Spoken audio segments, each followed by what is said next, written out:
And we're live.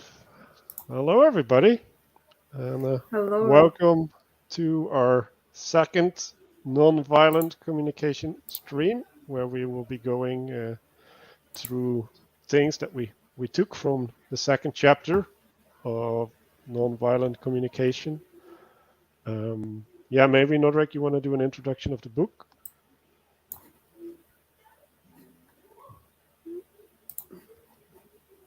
Or she's busy. Well, so Noderick found this book really special, right? Because there's a way in which it allows you to reimagine the way that you're communicating. It allows you to reframe things. And my personal perspective is it's always good to get contrast upon the way that you're dealing with things, because then there's new opportunities opening up, and when you have new opportunities, you can react better. Um, so the book is well, the first chapter of the book, it focused on these four components: observation, feeling, needs, and requests. So the observation is trying to figure out what's going on, and then the feeling is what what emotions are associated with it, right? Like, so what is driving you as a consequence of what's happening, and then the needs are the implications of the feelings, right? Like, so what, when you think about what you're feeling, what would be the solution to that, right? Like, what would be needed to solve that problem, like solve that feeling for you. And then the request is implementation. It's putting it into practice. Like, okay, if you do this, then that would help me with my feeling, right, through fulfilling this need. So that is a quite a nice framework to uh, go through. Nodrick had this way of doing this in her head towards herself, right? So maybe you can tell a little bit about that, Nodrick. Yeah, so I would not expect people to find it normal if I would talk to them in that kind of robotic way. What I observe is "Ti-ti-ti-ti-ti." What I feel is "Ti-ti-ti-ti-ti." What I need is, and then can you please do that for me? If I would keep talking like that, it would seem unnatural. But it does help me to put things into perspective for myself. So that's the way I talk to myself, and I forgive myself for being robotic. And like I do need it sometimes. That's what we discussed in the previous chapter, and please check it out. The link will be below. And today we are talking about chapter 2, which specifically focuses on judgment that we have. So when we observe something, we immediately put our, let's say, mark onto it. What do we see, and kind of like what we judge it as. Like, for example, in the previous chapter, there was the situation of the conflict, and Manuel expressed judgment over it. Like, he said, well, that guy is obviously very emotional, so we will treat him like that. And so this chapter specifically focuses on not having the judgment, but on finding out the reason for behavior. So the thing that we observe would be attuned to another person, actually, without like without preconceived notion or implications, because sometimes we just don't understand the other person. So that's partially what we will talk today. Yeah, and I think if we go back, right, like, it's unnatural to speak these things out, right? But sometimes it's important to go through the process of speaking these things out, right? Because if we don't if we don't have a correct observation, or we don't understand the fullness of what we're participating in, right, then we might frame the problem wrong, right? Like if we don't communicate the feeling to the other person, then sometimes they might not realize that we have this feeling, right? And then if we don't communicate the need with the other person, then maybe the need that we have is actually misarticulated, right? Like, so maybe there's a different implication that you can take from your feeling, and a different need that arises that is a better path forward, right? And then the request, well, like you need to change something, right? You need to take action, right? Like, so that's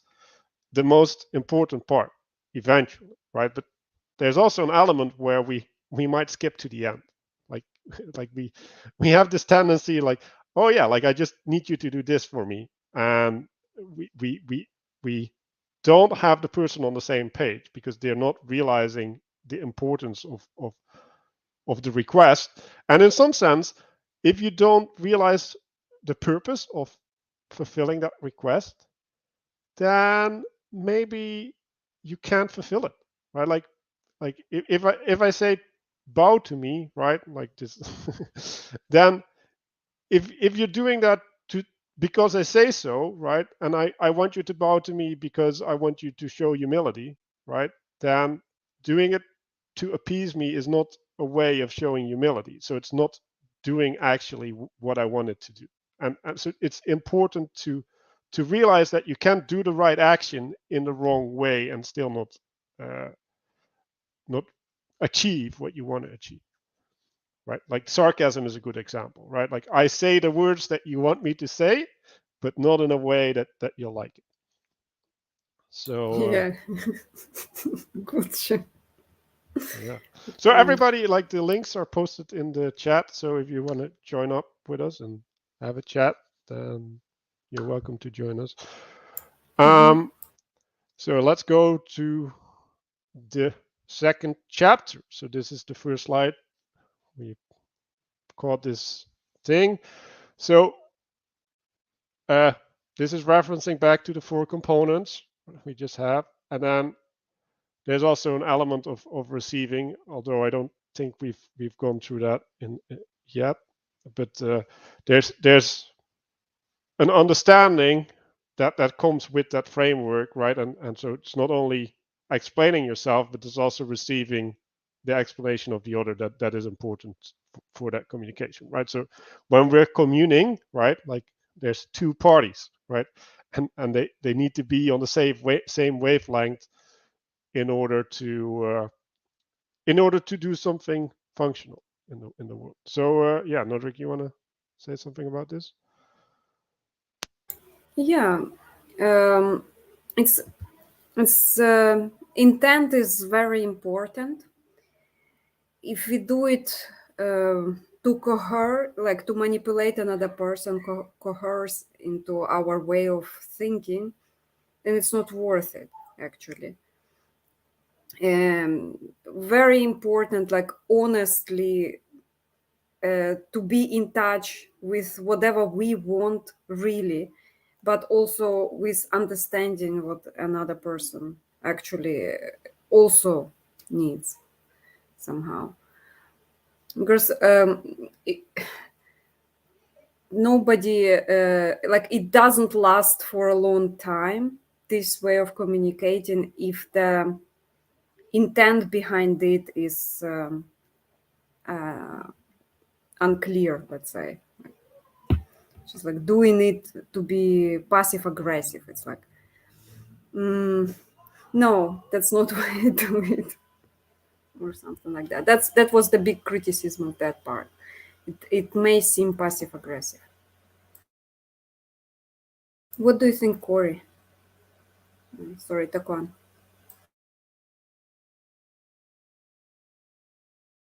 But what you said about passive aggressiveness kind of intrigues me, to be honest. So I'm trying to relate that in relation to the 4 components. So the 4 components, if I'm not correct, is observation, feeling, needs, and requests, right? So how would like passive aggressiveness be like violate that? It's the intent, how you frame it. Like I can show you an example of the two. So honest one would be, I see a lot of people here, and I feel a bit lost. I need to get my shit together. I would like Manuel to take over for some time because I'm very, very much worried and have anxiety. So this is honest expression, whatever is happening. Now, passive aggressive, same thing basically, but passive aggressive. I observe a lot of people here. I feel like I kind of want to sit this one out. So I need you guys to take it over. So do the thing somehow. I don't know. Is it passive aggressive, or I actually am bad, not really good on passive aggressive things. Not an expert. I always had trouble with passive aggressive. No, it's like you have to do it now because else it will fall apart or something. Like, well, but that's direct one, yeah. Yeah, but it's putting something upon the other person, right? Unnecessarily. Oh, like putting pressure onto another person. Yeah. So you can do something out of humility, right? or out of a sense of like I can organize this. Like I know what should be done, and so and there's also a bit of spite in the passive aggressiveness, right? Like so because you made me feel this way, like now you need to be doing this, right? Or like there's this implication that that's not warranted.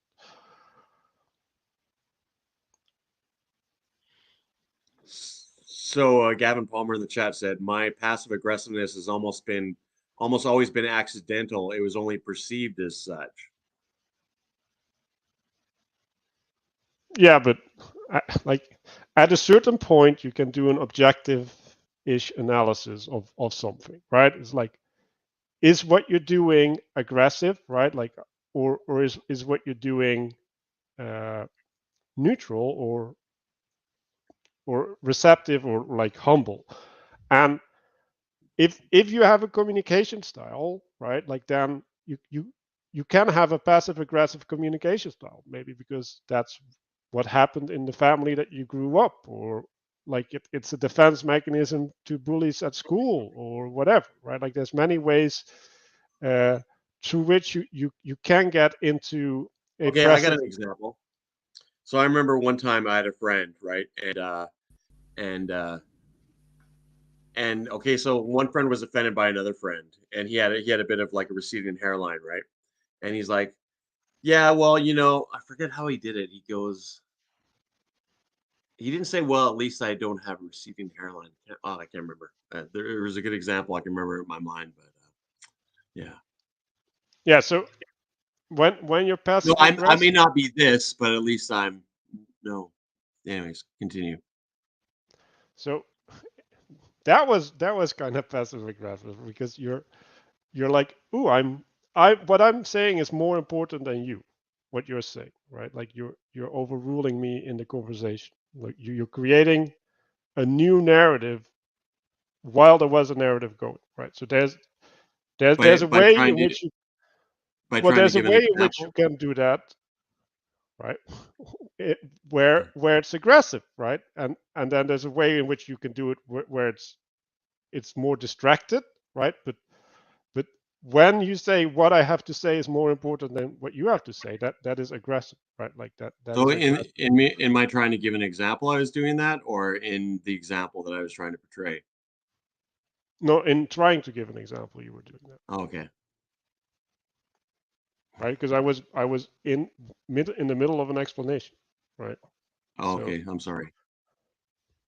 Oh my God, what did I miss? While reading the comments, okay, I just wanted to say hello to everybody. Cheshi, Nathaniel, everybody, hello. Yeah. So, And also Shliv, welcome Shliv. Welcome, Schliff. Nice to see you again.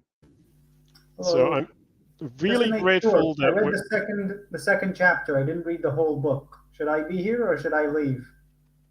No, you No, should it's be here. okay. Stay here. Well, I don't want to you're, tell you you're what to allowed to do, but be here without having read anything. But yeah, it's nice that you read the Manuel, chapter. Manuel says you're allowed to be here. What form of communication was that?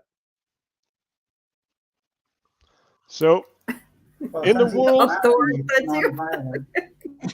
No, what? Authoritative. Authoritative. Okay, on Manuel's side, right? what? Like, can we go on? Because like, I'm Sorry, getting I distracted don't want to all the irritate time. you. In the world of judgment, our concern and centers on who is what, right? So this is what the chapter is about. If we read the chapter, they're all about like how are we judging things, like what is the way that we're judging, what are the implications of having judgment, right? And so a judgment is in some sense discernment, right? Like we're placing a label upon something so that we can have a relationship with it. So if we say something is uh, uh, passive aggressive, right, now we're labeling something that didn't have a label before, and now we're like, okay, we need to have a relationship to it, right? Like, now sometimes that's a good thing and sometimes that's a bad thing, right? Because like it's disruptive, right? Because now we're changing the attention from what we're talking about to what to the way something was said, right? So we're changing the conversation to something else, right? And usually when something like that happens, especially when it's applied to a person or an action of a person, that is felt as an imposition, right? Like, so when I say you did this, I'm now defining who you are, right? Like I'm putting an identity upon the other person, and when I put an identity upon the person, you kind of have to accept what I did, or you're gonna have to fight me because you disagree. And so they're talking about this and how that So, is so, problematic. so when you say I have to accept what you did, or you have to fight me because you disagree, what form of communication was that?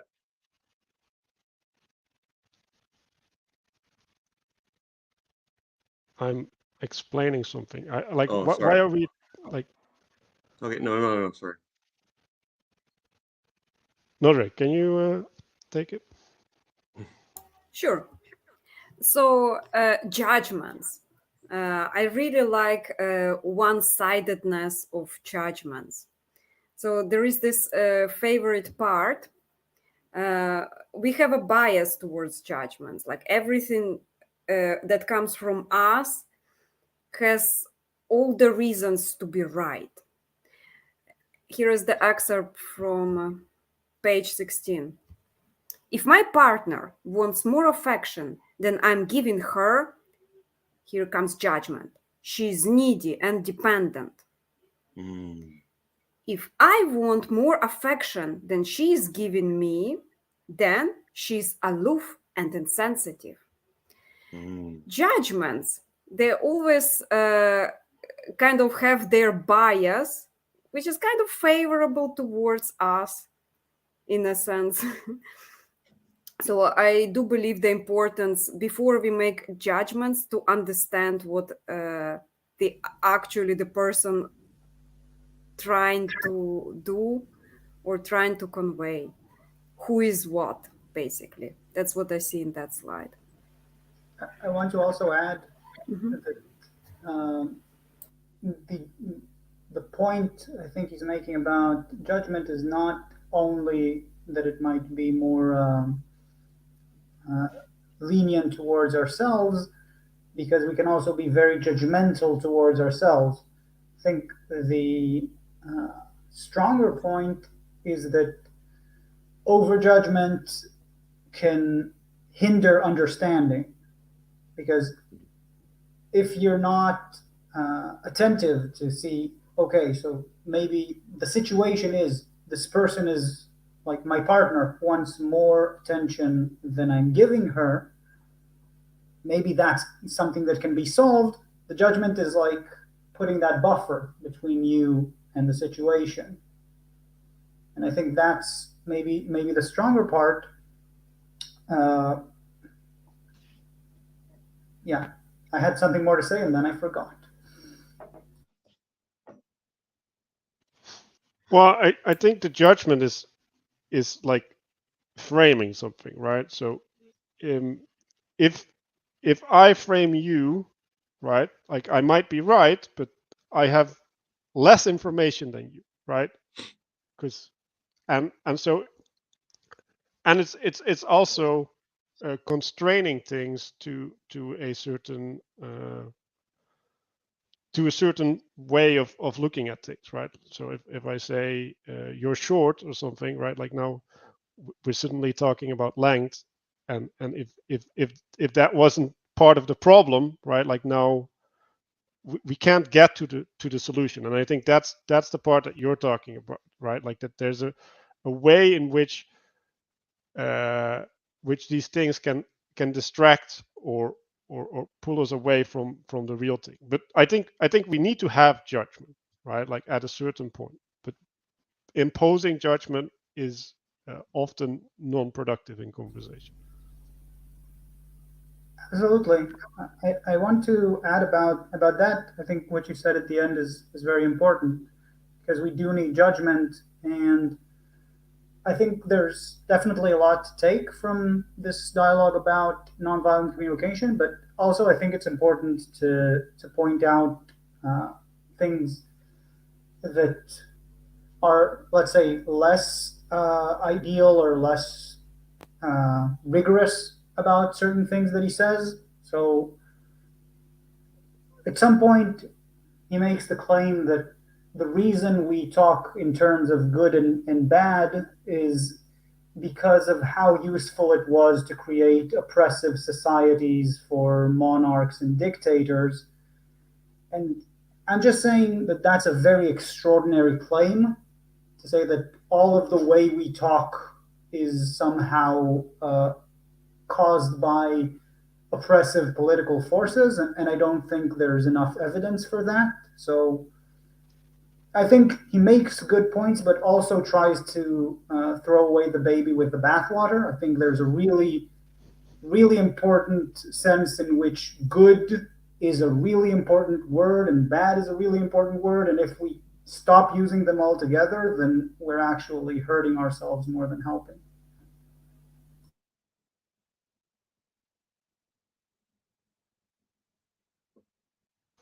So this slide I really like.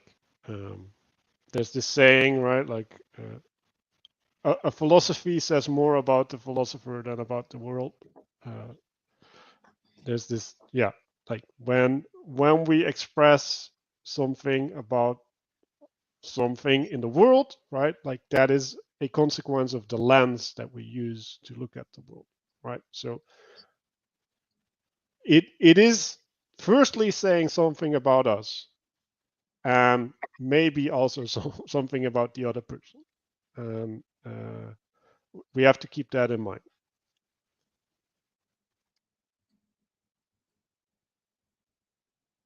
Amen. Projections. We see in other people whatever is inside us. So we have a filter of our personal experiences. So if something irritates me in somebody else, it shows me where my weaknesses are. Like the moment I am angry, let's say, about somebody unprepared, this means I myself did not do enough work to prepare. So projections very current. So I would like to know what guys have to Gavin, then Taku. Yeah, true.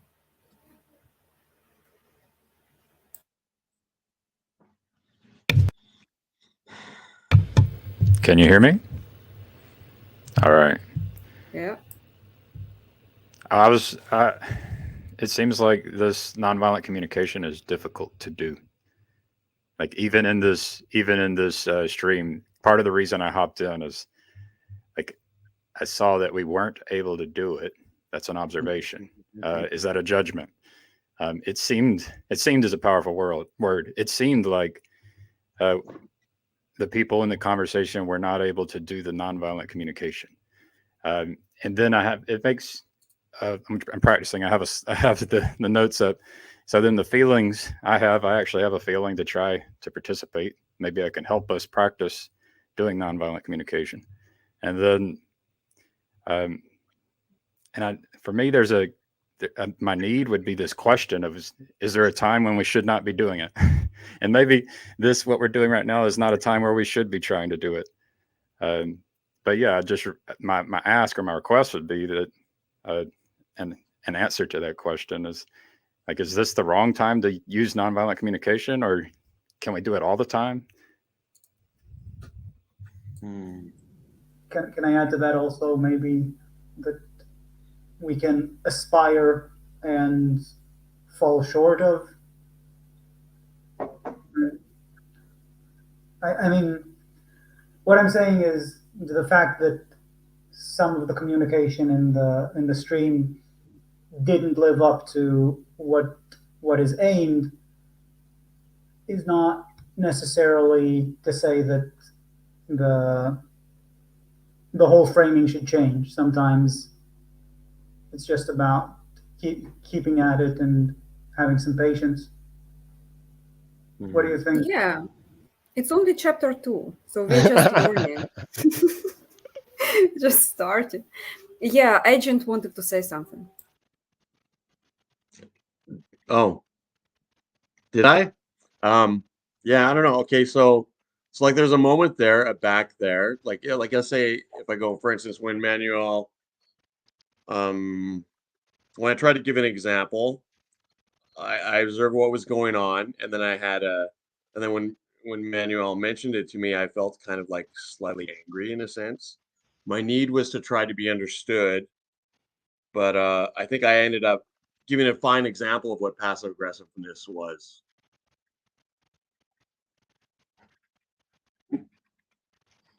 You were perfect. Don't worry about it. Honestly, it's a lively conversation. And yeah, Gavin? I don't hear Gavin. Dude, you're muted.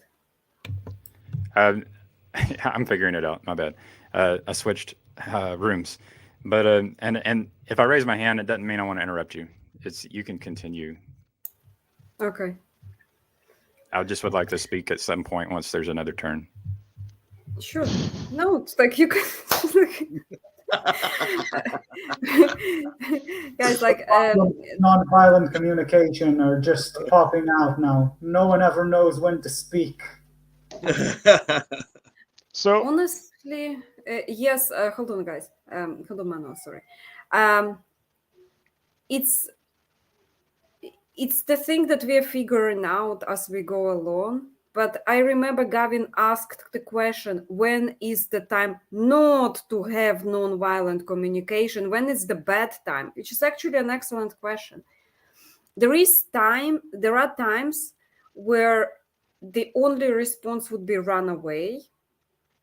Mm-hmm. Then it's not the time for violent communication, or I think I would not advocate for violence. So I will just like keep that one option, but the other options we know, the violent communication. Yeah.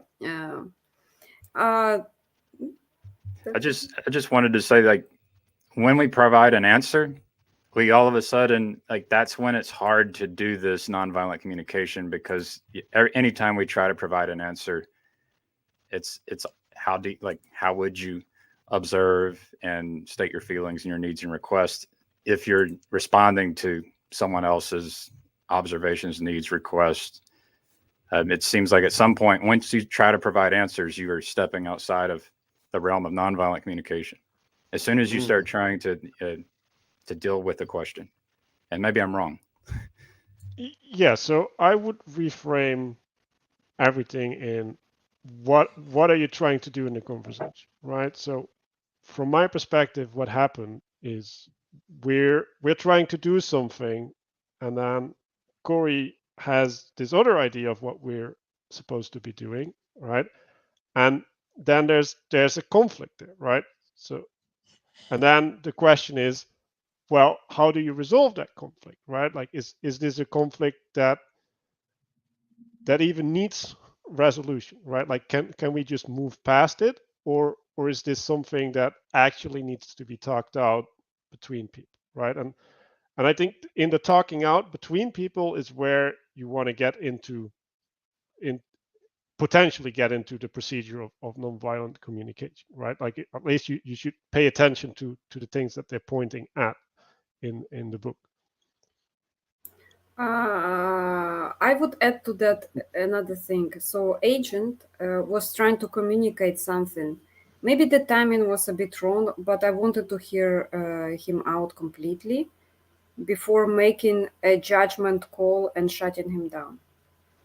Was that passive aggressive, by the way? Am I Yes, mastering it finally? that was passive Sorry. aggressive. Yeah, but honestly, in that situation, even when the timing is wrong, yeah. No, actually, I Agent. didn't find that passive aggressive, to be honest. Yeah, Like because you're it fairly wasn't targeted at you. well. Okay. So the Well, question I well, have: am I a participant or not? yes, you are. Okay. You are an equal participant. Honestly, So I thought you were like. So I wasn't mistaken in saying that you were addressing us all. I'm So now addressing was that everybody. now? And also, I have two questions. I wasn't mistaken in whether you're addressing us all, and was that an aggressive move on my part? Well, I would say it was not aggressive move, but the timing, because I know you personally, and it's absolutely hard. I observe it also for myself. It's difficult in an unknown situation to get the timing correctly. It's really, really difficult. The cues are unclear, especially precisely because the leaders of the stream are still figuring things out. And Manuel and I still figuring out the dynamics.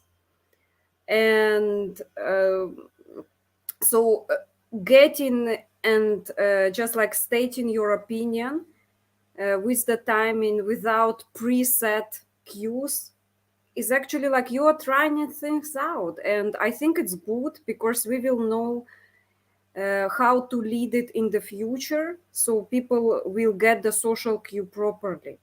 Plus, no anyone is no one is a mind reader, no one, and getting social cues correctly is really difficult for me as well. So that's my point. And nonviolent communication would be to make to express myself in a way that you would not feel violated by my actions. And I felt that I expressed myself, so it violated Manuel in a bit because he was passive aggressive. Sorry, man, I'm still learning. I'm still figuring things out. I'm trying to be non-aggressive to everybody. Apparently, I do have to take sides at some point, which seems aggressive. Damn, it's really difficult. Yeah, you don't have to take sides, right? Like you can just state your wishes, and Maybe just hearing each other out, but getting timing correctly, and which is on our part, by the way. It's us who give the timing.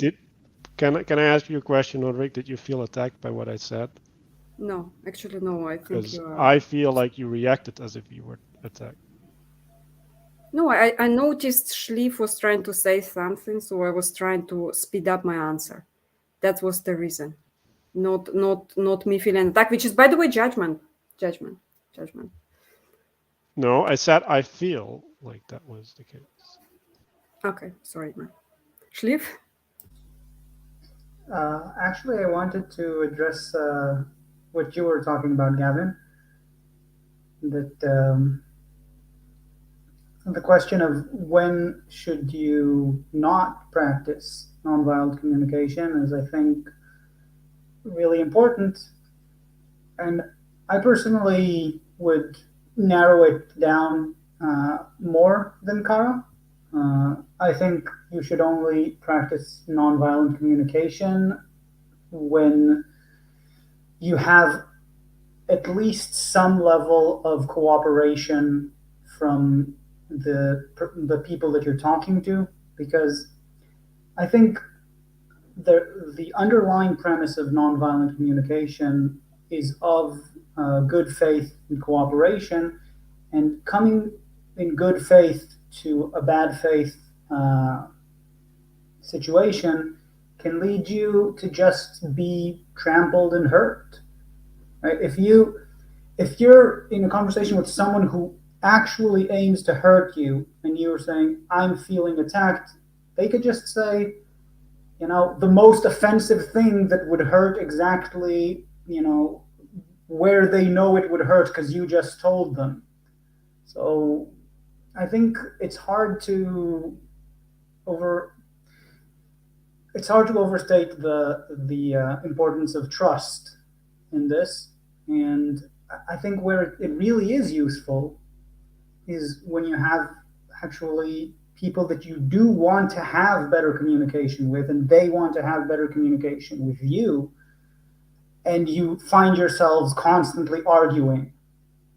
I mean, that's where you want nonviolent communication. That's where you want to have some more tools to reach a better dialogue, and not necessarily where you just go out to the world basically naked, right, without defenses, and being very good faith towards everyone.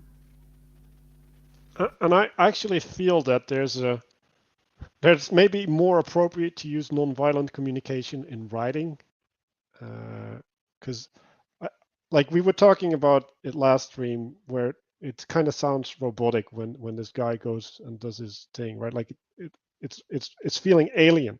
But when you're writing, right, and using it as a structure to construct your argument, to have self-expression, and then give that to someone in a way that they have the time to process it without feeling the pressure of an immediate response and all the time constraints. I think that's way better, and I think the dynamicness of a conversation and the immediacy of emotions within conversation is problematic to this. So I'm having trouble with the orientation between observation, thinking, and feeling. Does anyone have anything to mention about that? Can you expand?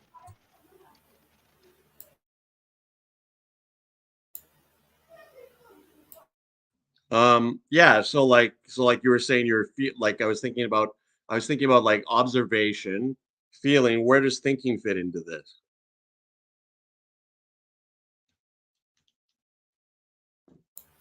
Well, thinking is in structuring your needs and requests.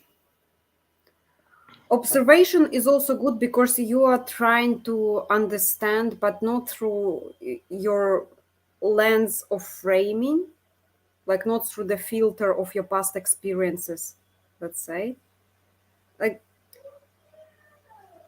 but through the understanding of what other people trying to do. So there is your thinking, actually. What are they trying to do actually here? Then your feeling is, how are you in relation to that?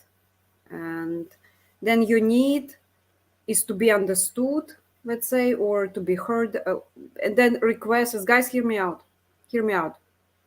That's it. Like, that's what I think implied. That's what I implied from the question. Let's say. I've had some experience with my wife, and the thing that can happen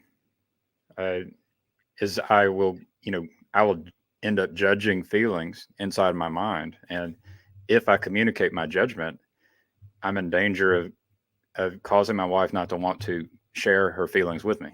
Right. And so I can actually just kind of observe that what's happening without judgment through my communication. I can still judge and think in my mind, but then I can express the way I feel that,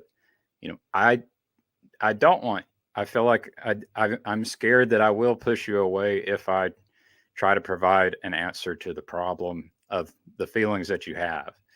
Right. And so I don't have to actually talk about answers. I can actually talk about, like, at a meta level, why uh, why this is a challenge, having this challenging conversation where we're trying to develop each other's character, for example. Uh, so that's, it will encourage me to think, but then at the same time, I don't have to actually communicate the answers. And sometimes, even if, like, my wife wants to know what's in my mind and know my answers, I can still say the feeling that if I tell you what I'm thinking, it's like, I'm afraid that you will not want to share how you feel with me again. Right. So I've been repeating that one a few times because I want to make sure that my wife knows that I want her to tell me what she's feeling. That could be more important than the actual answer to the problem, because being able to communicate is really important for, a community of people. In the case of my wife and I, it's the smallest community possible. Yeah, and I want to add to that, right? Like I was saying that these steps, they can give us understanding, right? And like you said, you don't have to go through all of them. Like sometimes understanding needs to settle down a little bit, right? Like it needs to get to a different way of seeing things first before we can proceed. I like the intention behind it. So the intention behind it is to keep the open conversation going without scaring, let's say, her away from participating in the conversation. And that's already in itself is a big deal as a woman. I also want to add a small point that,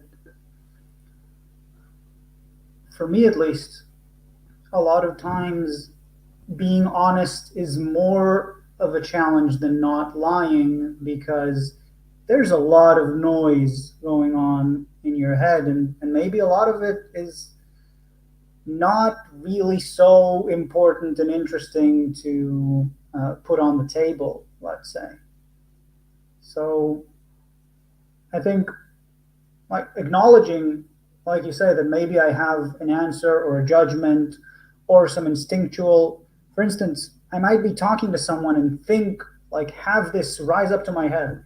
What is this person babbling about? I am so impatient to even hear about it.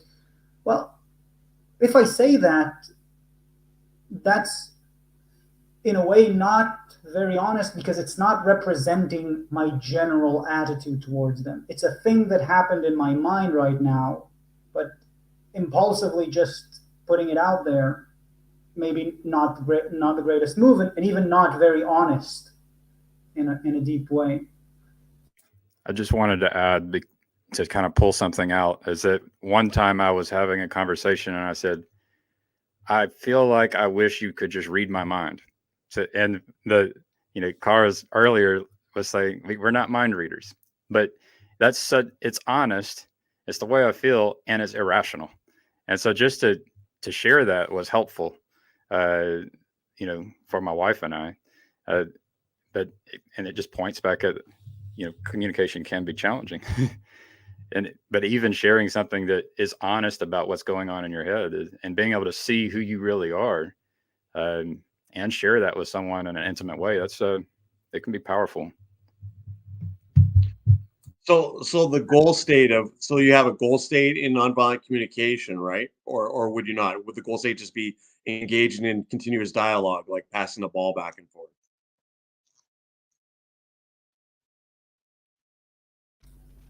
Pretty Roderick, much. you read it. What? hold on. I want to address everyone at the moment. So, Gavin, when I hear somebody say, "I wish you could read my mind," it translates to me through my perception filter observation thingy. I want to be understood. I really, really want to be understood right now. Then there is, oh, chat. Hello, chat. And then there is Upcycle Club, who mentioned Manuel here as well. There, it's a message for Manuel. If I was right there with you, I will still utilize the live chat. Yeah, exactly, man. Exactly. Welcome, chat. And then another thing, I just wanted to say thank you. It's a really nice observation, or like even wish for the future. Right, Jordan, show, and Corey. Could you repeat the question again? Sorry, agent. Well, I don't. Yeah, sorry, I may have jumped in the wrong. My timing's a little off, but so I was wondering, like when you engage in nonviolent communication, or even say like positive communication, like say with a partner, what is do you enter into that thing with a goal state or an end state, or is it more like kind of like trying to keep the ball going, kind of thing, like a game of catch or something? I got it. So first of all, the intent behind the keeping the ball going, there is an underlying motivation is I want the relationship between the two of us to continue all the time. Mm-hmm. So the intent and understanding what is underneath the entire thing. The moment communication completely stops, it can be even violent communication. It's the end of interaction in between two people. Non-violent communication is the mutual, I mean, maybe not at the beginning mutual, but hopefully by the as time goes by, people keep doing that mutual conversation, because at least one of the people wants the conversation ongoing. And so nonviolent communication is the tool to keep the conversation going for the people who do want to keep it going. Because violent communication is usually the end of communication. It can't go on forever in violent state. The moment people want to figure out how to keep talking, because we aren't toxic. Like, even if people ever accuse others of being toxic, like deep inside, none of us is toxic. It's like all of us just misunderstood. All of us. Yeah, Honestly, Manuel, that's my observation. I have talked to a lot of people, and I like if you appeal to the inner kind of highest potential, not to the outside pre-learned ways of expressing, but to the inside, let's say deeper, everyone is actually like light and good. Well, so add a point to the previous part, and then I'll let you respond to the second part, if that's okay, Manuel. So just to the goal, to your question, agent, I think the goal that I would put on it is to de-automatize the communication. So what happens, I think, in a lot of relationships is that you have some automatic reactions. You have, you know each other's buttons, and you know how to push them, and you kind of, escalate in a way that neither of you wants to, and you don't know how to get out of it. So I think the goal is to find a new path where not only you keep the conversation going, but you rejuvenate it with something that is more alive and less automatic. So I think that's why when someone says, instead of "you're needy and dependent," says something like, "I don't know if I can provide the kind of love and affection that you need, and that scares me because I want to be with you." That's reframing the discussion in a way that is not the automatic argument that you've been having for years, let's say. So I hope that helps. Yeah. So the way I look at things is you need a foundation, right? Like you can call it trust, but I don't really like that word. Like I think you need a way from which to have the conversation. And when you're not emotionally aligned, right, for whatever reason, you cannot have the conversation. Like it will always go wrong, right? So sometimes it's necessary to build the base, right? And again, sometimes it's just becoming okay with each other's feelings, so that like those feelings aren't in the forefront all the time, so that we can make place for other feelings that will allow us to have the discussion. And like when someone says there's the good in people, right? Like you can and you should always appeal to the good in people, right? So I think that is a given, but I don't think that always works. Like I don't think people are always reachable. So like I don't think that you can always resonate with the good within people. So I can't say that people are good, because if they're not there, like if I can't communicate to it, then it's not there, right? Like and then with the mind reading thing, right? Like even if I could read someone's mind, that wouldn't allow me to act in a way that would solve anything. Like I think that's a fairy tale. Like I need skills and the other person needs skills in order to have that interaction. And if I don't have them, I can't do it. Like it's not an option. Like I need to cultivate them, right? Like that if I want to proceed in that relationship. But if I don't have them, like knowing what's going on isn't going to resolve that.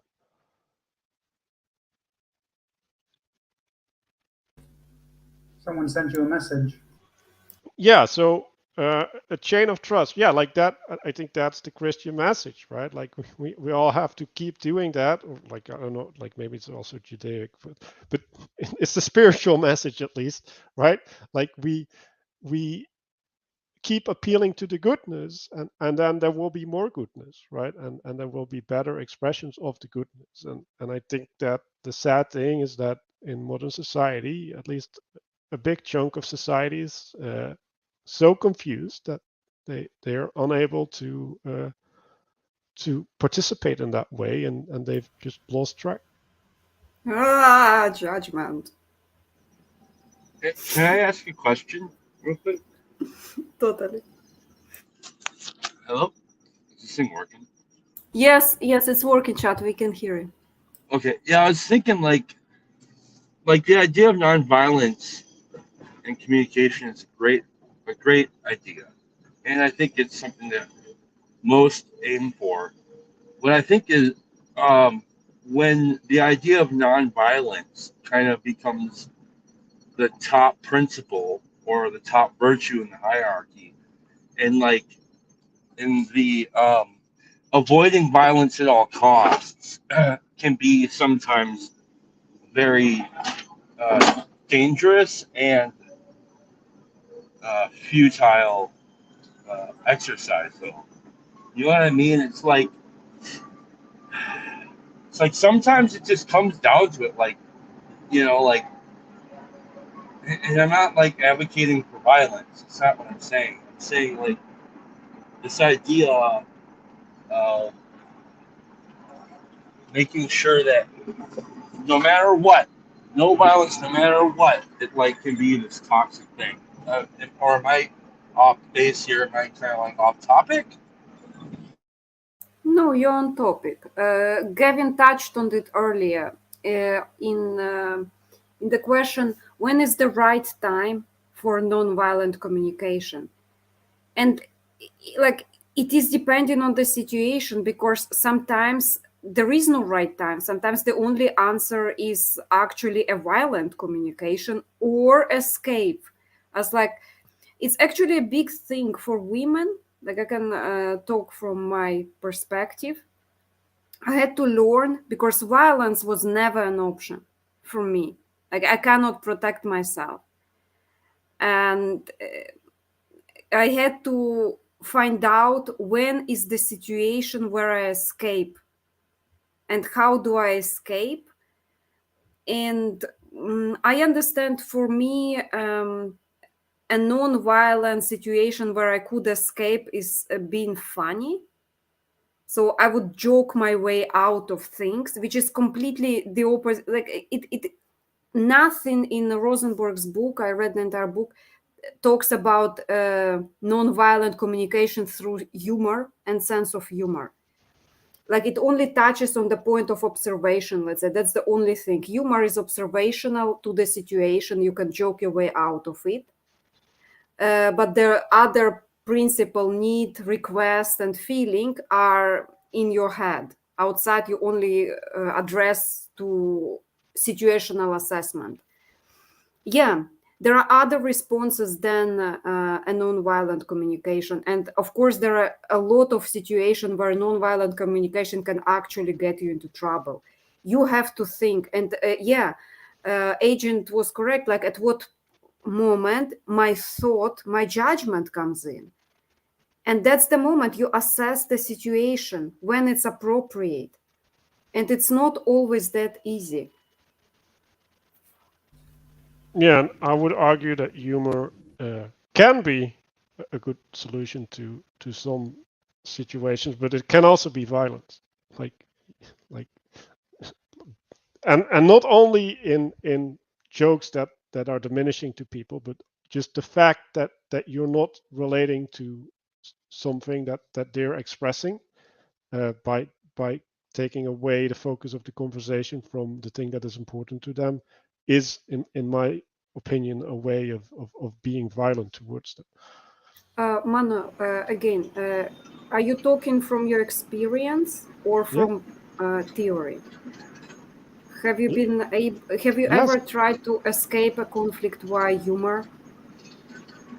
Yes. Using humor while being a big guy.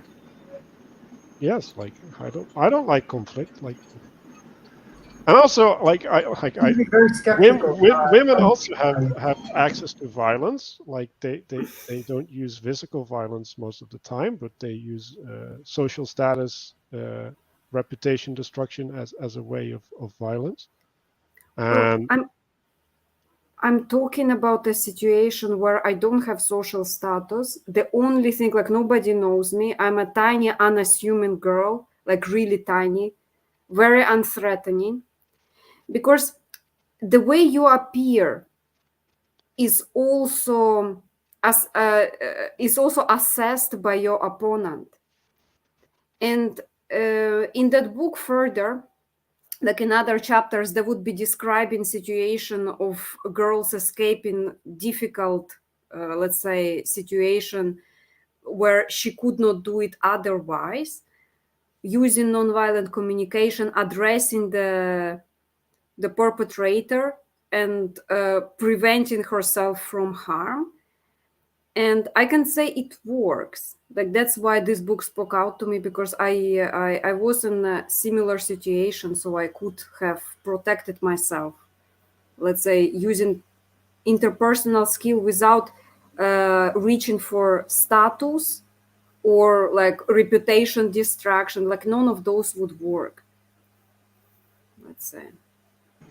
I know I've been on the receiving end of somebody trying to use humor. The problem is with that is like, I'm sure it can work sometimes, but like maybe one party is more receptive to humor and the other is like, this is serious business. And like where somebody was trying to use humor, and in that it only provoked violence and frustration. Um, so I can see how it can backfire. I've been on both sides of that. It's like, like I've gotten arguments, like, let's say with my wife, and she's like, everything's not a joke. You know what I mean? It's just, it just made her more pissed off. So sometimes it can be a problem, I guess. Yeah. So there's a Oh, sorry. yeah, if I may, there's an interesting question. Like I'm kind of wondering about. I think Chris Patkow says I think nonviolent communication breaks apart when you can't agree what is at the top of the hierarchy. So, what do you think of that, Manuel?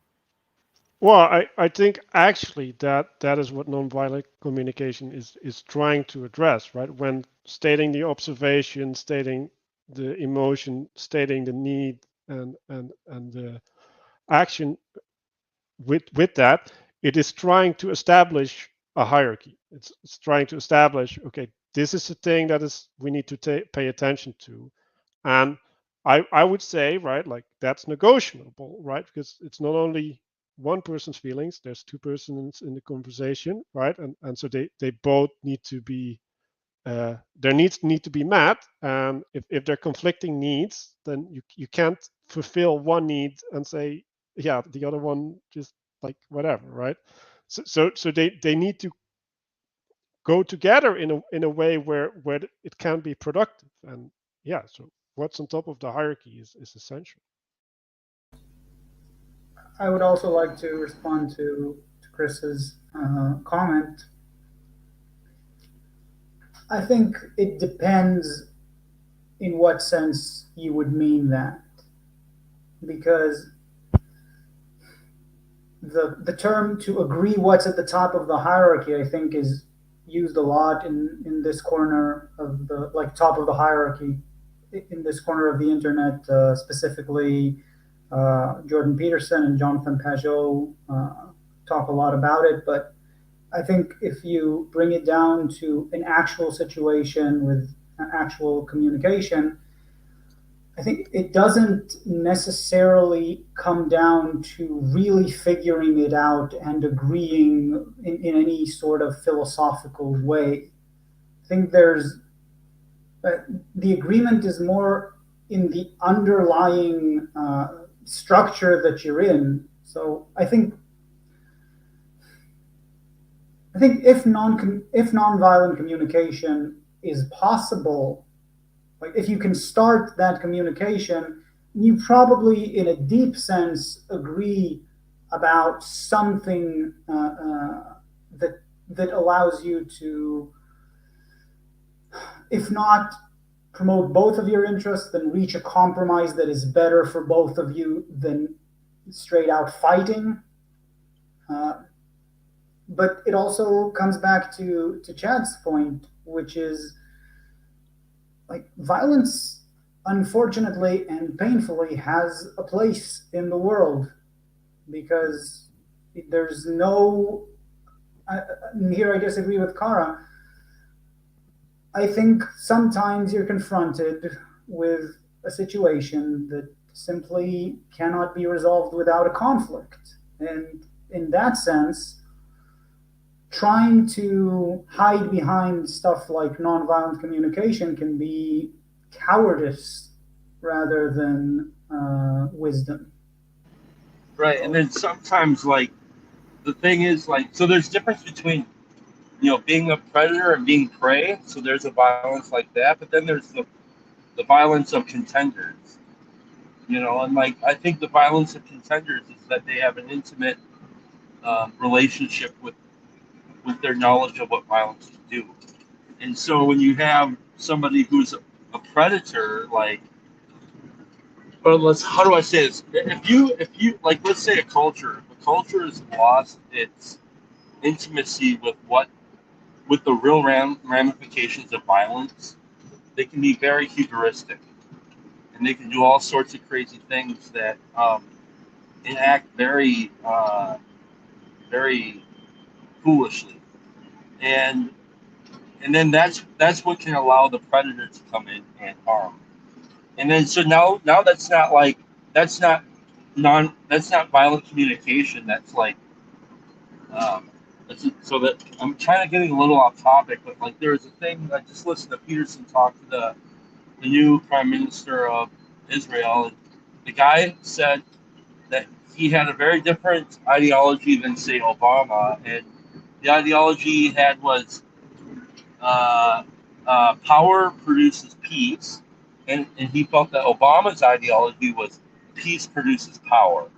And so like it's interesting that you guys are talking about this, because like, oh yeah, like, because if power can produce peace, the only way you can really do that is if you have a very well, if you're well acquainted with your history and what violence can do. And if you live in an overprotected society where violence is unacceptable, and then all of a sudden it breaks out, nobody knows how to live inside of that. That's complete chaos. At least if you have the threat of violence, some order and some respect for order and for violence can kind of like be very beneficial. Yeah. That was excellent. I just like to address, like, I was thinking of something, and then Chris Petkow kind of related to what I was thinking of. He said if you're arguing who does the dishes, you have to be able to appeal to higher ideas like fairness. People who fight over dishes aren't fighting over dishes. I was thinking of this, like, in order to have nonviolent communication, you almost have the two goal states, but in order to have to use a Vervaekeism, to appeal to the virtue above the meta virtue, or whatever, the transjective between the two goal states, right? Mm-hmm. I mean, for me, top of the hierarchy is why are we doing that? All of that. Top of the hierarchy would be like, what's the end goal? It's like, and then if both parties agree on the end goal, which is like a fair, mutually respectful relationship, then the question of dishes would be pretty solvable. Like, it's fair I do dishes today, it's fair you do dishes tomorrow, or something like that.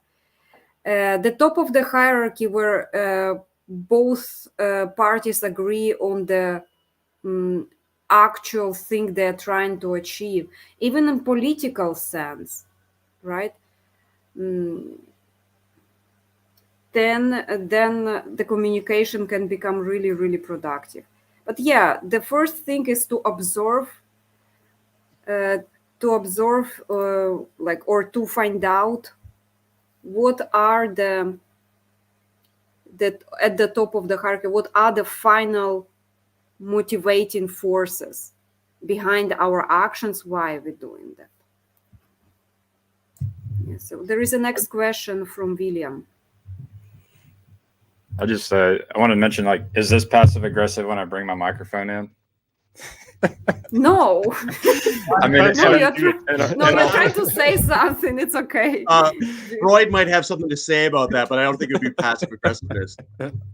Well, about dishes, if you want to, I'm just saying a conversation about dishes can go pretty deep if I'm involved. But anyways, that for example, it's like, you know, you could talk about fairness, but you could get to how much money are we spending on dishes, and what are we doing with our money, and are we trying to, like, help the people who don't have clean water? It's like, you know, that it can go pretty deep. But I would say, like, the nonviolent communication, like the goal of it, and to the point of what's at the top of the hierarchy, to me, it's just a matter of seeing, for me specifically, it's seeing the immeasurable potential in another human being. And so long as the other human being is not, you know, just completely disregarding me and ignoring me and looking down on me, then there's an opportunity there for this kind of nonviolent communication. It has to do with the idea that you should love people, or love God and love people. That's what it is for me. You might not even have to love God. You might just be love people. I wanna springboard from that, if that's okay. I think you're making a good point. And I just want to maybe clarify my point before about hierarchies, is that there's a lot of ways where at the end you could say a lot of words, let's say, about what you see as the top of the hierarchy, and one person can say it's the transcendent value of art, and another person could say it's loving people, and another person could say it's God, and another person could say that it's I don't know, something like nirvana. That's the top of something like that. Probably not, but my point is, I think that putting that as a precondition practically, though I agree that at some point we have to agree, but if you practically kind of presuppose you have to agree about what's at the top of the hierarchy, I think that you're going to end up creating more alienation, because it's really easy to kind of classify, let's say, a group of people and say, we can't communicate with them because they have something else at the top of the hierarchy. And well, I'm not sure that we know or define that well enough to make that kind of claim. Yeah, but I'm gonna flat out disagree, because you're picking one hierarchy, right? And God at the top of the hierarchy is important in some cases, but not in all cases. Like we can have a trade relationship without having God at the top of the hierarchy, because we can accept a framework with I give you this and I give you that, right? Like, so you could say that's barter or something, right? Where we can come to an agreement, and that is on, like, we're only need to accept that part of the whole big system in order to cooperate. Yeah, absolutely. I don't think we're in disagreement. What I was just trying to say is I think there's a difference between the 2 points, where usually when people say something about the top of the hierarchy, like all the comments there, they were talking about something like God or transcendence or something like that.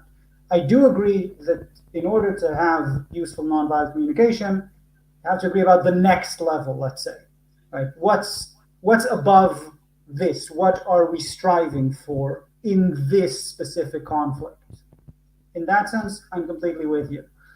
And that's pretty much a more concise way that you put it in describing what I was trying to say.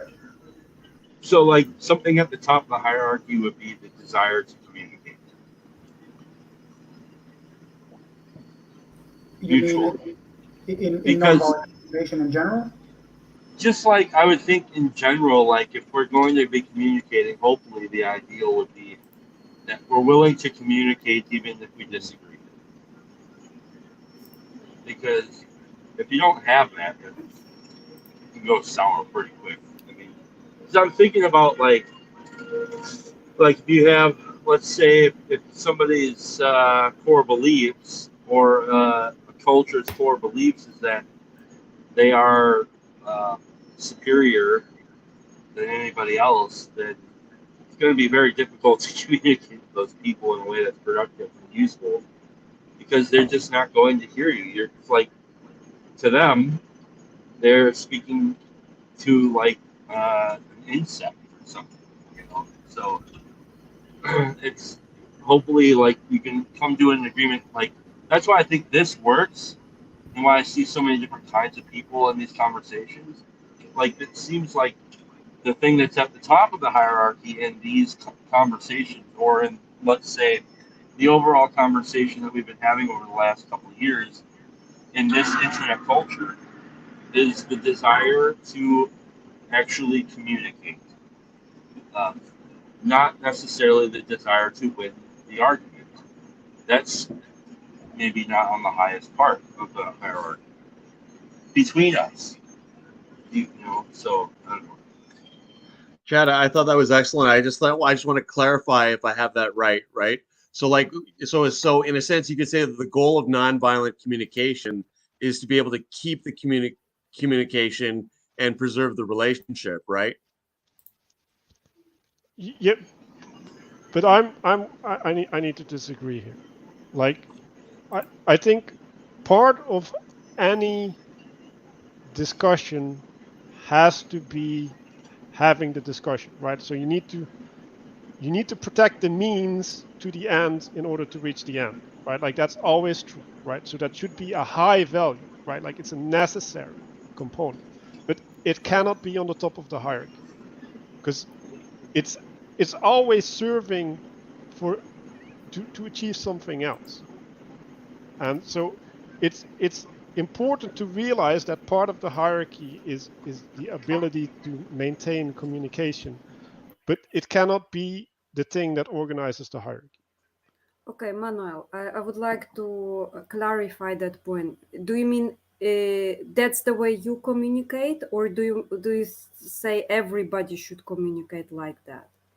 Because I agree with actually Chad, Agent, and Gavin. It should be reciprocal, and also I'm everybody said it. It I'm should not be disagreeing. reciprocal and to understand, but it also like the way we communicate, and of course it is to keep the conversation going. That's why we are trying so hard, and it's it's for the other person and let's say me to find the way to communicate, so I don't feel the other person is imposing their way of seeing things onto me, like those phrases. It will be in chapter 3, by the way. It should be like that. Well, I mean, can you say it clearer, like I think it should be like that, rather Well, than statement of absolute undeniable truth? I think it's a language problem, maybe. so Nodrik, like Mhm. your what I heard you say is that I said we shouldn't value communication or we shouldn't value these things. That's not what I said. I said there's a hierarchy, right? And it's a subset of the hierarchy, which means that it's on the hierarchy and it's important. Yeah, Like who decides the hierarchy? that that Is that is that is the goal that you're gathering, right? So the hierarchy here is to talk about nonviolent communication. And within that hierarchy, we need to have the communication being held high, because else we're not fulfilling the goal of talking about nonviolent communication. how you guys doing? Do you think we're holding So, non-violent so far? I think there's definitely so what you're some saying contention. is, Yeah. I think there's some contention between you and Manuel being quite visible, but I think the point is still like being passed through, because I think there's uh, some improvement, as you can see, like during the stream. I think right now, if I can make an observation, I think you have like, I'm not sure how to specifically describe it, but it feels like the communication is being very disrupted, right? You have just like misunderstandings of each other time after time, and it's kind of escalating each other. So like each misunderstanding is answered by a further misunderstanding, which is then further misunderstood, which is interesting. I think in this context of nonviolent communication, like how do you think you could fix that? Like if I put you two on the spot right now, like what's something you could do? I just think Well, that that's necessary. They're negotiating. That's what we're doing. and also like when I say that I feel misunderstood, right, then I don't think it's fair to me to proceed with the misunderstood interpretation of me, right? Because then I like you're not talking to me anymore because I didn't say that, right? So when people draw conclusions from what I say without me agreeing with those conclusions, we can't proceed until we have agreement, right? And I think getting to agreement, right, is important, right? Like that is the basis upon which you can start discussing. And I think when we go back to where we were in the book, right, like don't judge things, right? Then the judgment is effectively stating, well, you said this. And it's like, well, yeah, but maybe I didn't say this, right? So it is important to allow the other person to articulate the thing that they said instead of interpreting what they said. Can I offer one practical solution that might work specifically in this situation?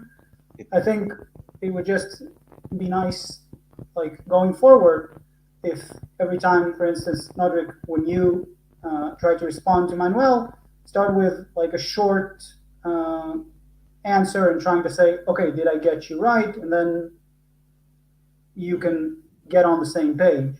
Because it seems like you're building a lot of towers every time over that misinterpretation before the other person has a chance to say, no, that whole thing was built on something wrong. Mm-hmm. That's a good advice. Solid. So, Chris Peckow said, you can argue over who does the dishes, but if someone wants to argue the dishes don't need to be done, then violent communication is impossible unless you're okay with a dirty kitchen. I think he said in a previous comment that if you don't have the underlying similar axioms, then you can't have negotiation, you can't have communicating. So does nonviolent communication necessarily need a hierarchy that has the similar axioms in order to engage in communications, or is communication thus impossible? So I'm going back. Like I think nonviolent communication is correctly trying to establish common ground, right? And I don't think you need to agree on the dishes, right? Like there was a bunch of comments earlier that was saying, well, if we're talking about dishes, like maybe it's about other stuff. And it's like, yeah, probably, right? Like when people when people react in a way that is non-constructive, right? And we also went over this, right? Like they're expressing a need, right? Like they're having a need not met, and the need not met is probably not the thing that they're talking about, right? Like it's behind the thing that they're talking about, right? Like so maybe it's something like you're not doing the thing in the relationship properly, or maybe the way that you're doing the dishes is not the way I want things done in the house, and therefore I have a problem with you. And it's not about the dishes themselves. It's about something that is more fundamental than that. So is the constructiveness of the situation determined by the transjective between the interrelating parties? I'll just cut in because I have to go. So thank you and see you, everyone. Great. Nice to see you, Schlapp. Thank you. Bye. No, I think it's a negotiation. Like I think negotiation is the right word. Like it's like you value this, I value this, and like this is where we can meet, and you need to have a way to get there. I remember there is in chapter 2 a story of a lady who came to nonviolent communication seminar, and she hates to cook. And then she spoke out. I was cooking for all those years, hating, dreading each time I would cook. And then after finishing the seminar, she understood that she should not cook anymore. And then she gets home and stops cooking, and she has a family with sons and everything. and then Marshall B. Rosenberg, next time he has a nonviolent communication seminar in same town, he receives a visit from her family. Like coming in, and he's like, oh my God, will I get the beating? And they're like, dude, thank you so much. She was complaining every meal for like 10 years. I mean, I think it's an outlier, but it was funny. I kind of thought it's this nonviolent communication to herself that she had, identifying what she actually hates doing. So each time she would cook a meal, she would complain to everybody. I kind of felt it was like that thing about the dishes. And it's like, it's not always, if there is an argument about dishes, that it's probably not about the dishes. Yeah, it's probably about the garbage and who cleaned the shower and who took the dog out last.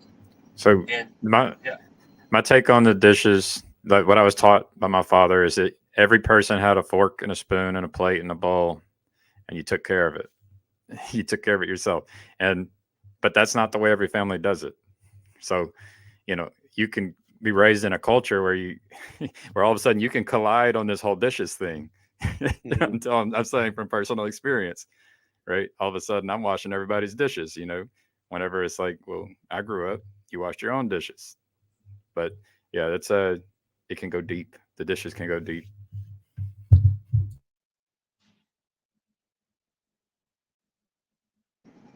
yeah, like that's what I mean. Like maybe it's the leaves that I'm really pissed about.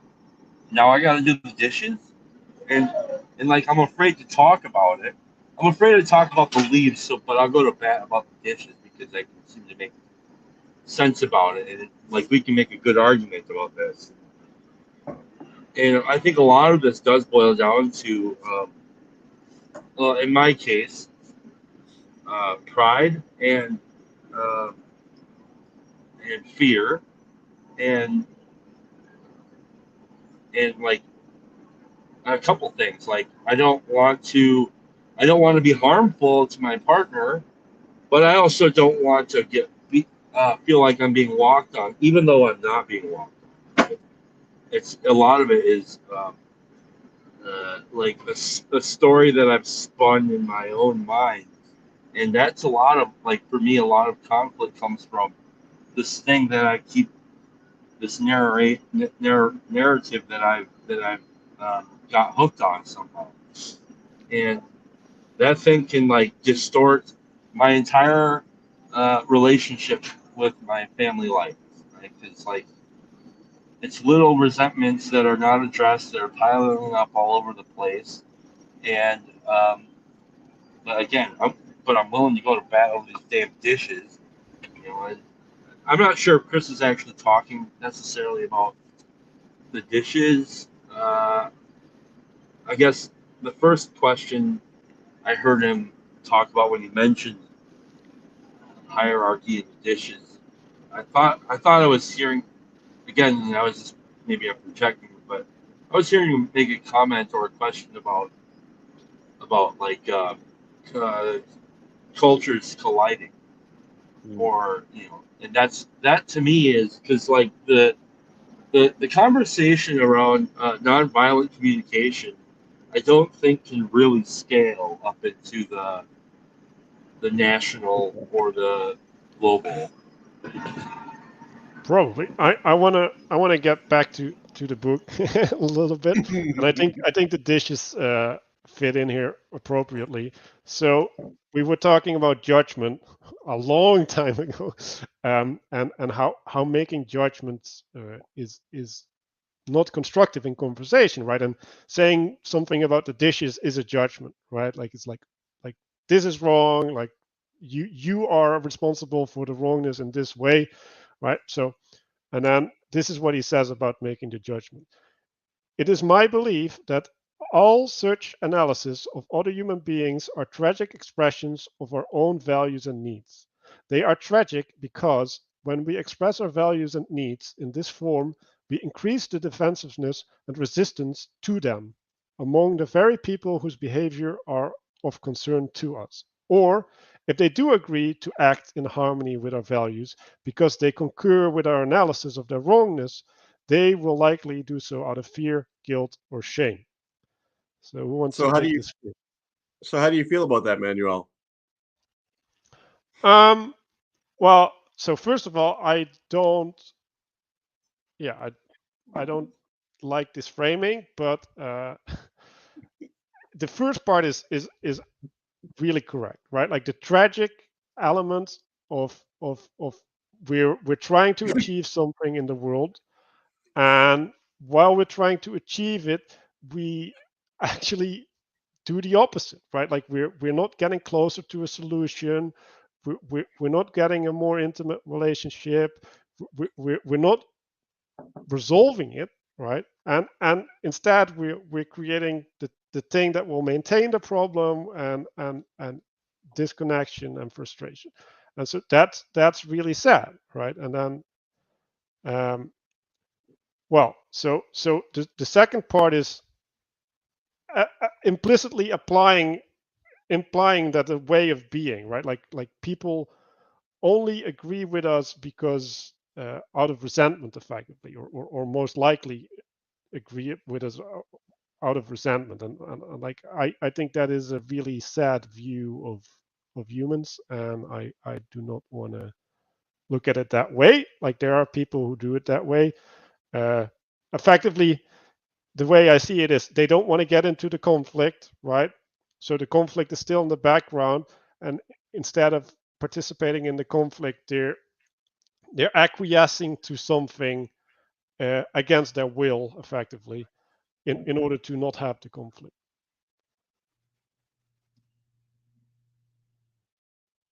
That is painfully common, unfortunately. So in order not to have the conversation, they will brush off all the explanation, reasoning, arguments in kind of this okay, but on the inside they would not be convinced, they would be coerced because they just don't want to hear out their conversation partner. Yeah, that is heavy.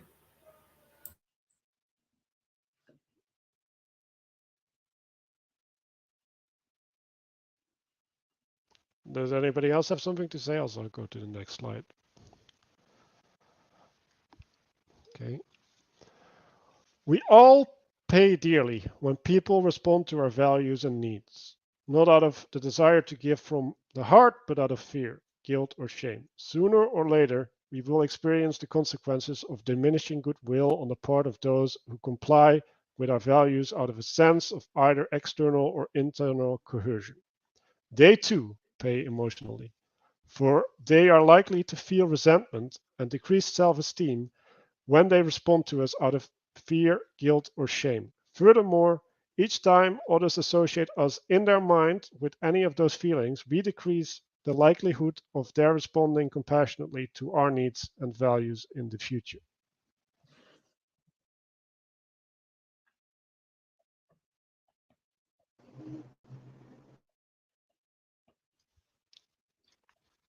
So yeah, like what he's describing here to me is like a vicious cycle.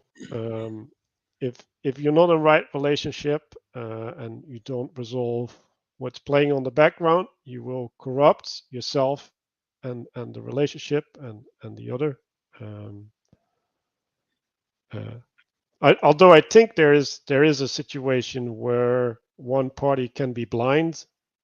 Only one side of the equation can have the conflict, and the other person is just living their lives. But yeah.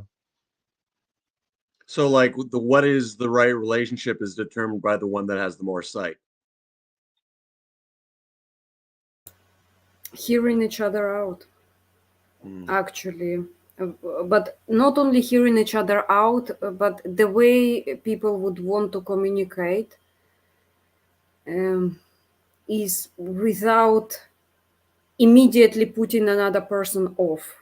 Sometimes somebody just starts a sentence like this: what your problem is, and the other person is shut down. No, I don't want to hear anything further. Like, exactly what did you want? Can you tell me the final goal? Because if I hear the conversation starting what my problem is, I just don't want to hear it. Yeah. Stonewalling. Yeah, Gavin? Oh, Gavin left. Okay. What was his problem? Bye, Time. Gavin. Bye, Gavin. Thank you Mic for drop. being here. Yeah. So, like, Corey, I don't like this trying to have an immediate solution, right? Like, if you can have an immediate solution, probably you won't need nonviolent communication. So I think you want to engage in a process, and out of going through the process, the solution will emerge, right? So like I can give you a solution to a thing, but you might not be able to execute, right? So having the solution alone isn't sufficient. Like there's also the necessity of working up to getting there, right? Like, and now we can go into having something like a practice, right, for yourself, but also between each other, that will start cultivating these skills and the path to the solution. I like what he says. He says we all pay dearly when people respond to our values and needs. So what this kind of speaks to me of is when you don't have the negotiation as a result of the transactive of the higher values, which is ultimately continuing the relationship and the dialogue, then eventually it falls apart, and that's where nonviolence is no longer an option, and either it is either just disengage from the situation or engage in aggression, right? Be it passive or otherwise. Yeah. Hello, Dust. Hello. It brings up to me, there was Andrew Huberman podcast on relationships, and he said there are four signs of ended relation, of a relationship that is about to end. And one of them would be defensiveness, criticism, stonewalling, and then there is I don't know, spite. It's one partner is talking and the other partner is just like, oh my god, he's talking again, or like. And he said if couples exhibit those signs, it's the end of their relationship essentially.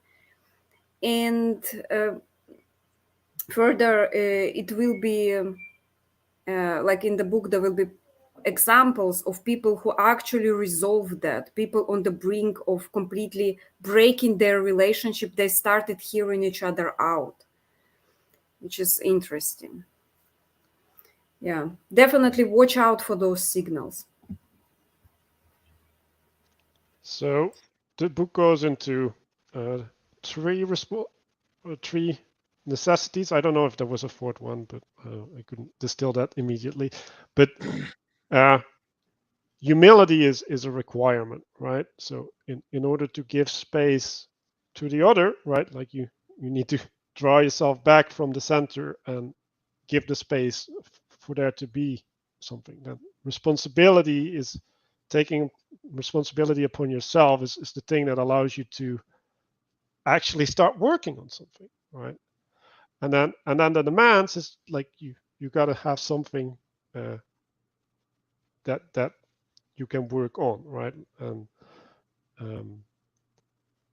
yeah, I was thinking that we probably would get back to this slide a bunch of times, right? But when we're not clear about what we need in the world, right, we can't get those things.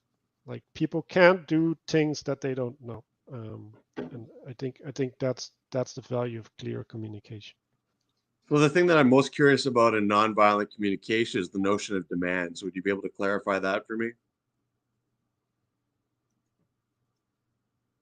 I think we'll go into that a little bit later on. So maybe we'll just go to the new slide because I don't want to talk to it outside of the context of the book.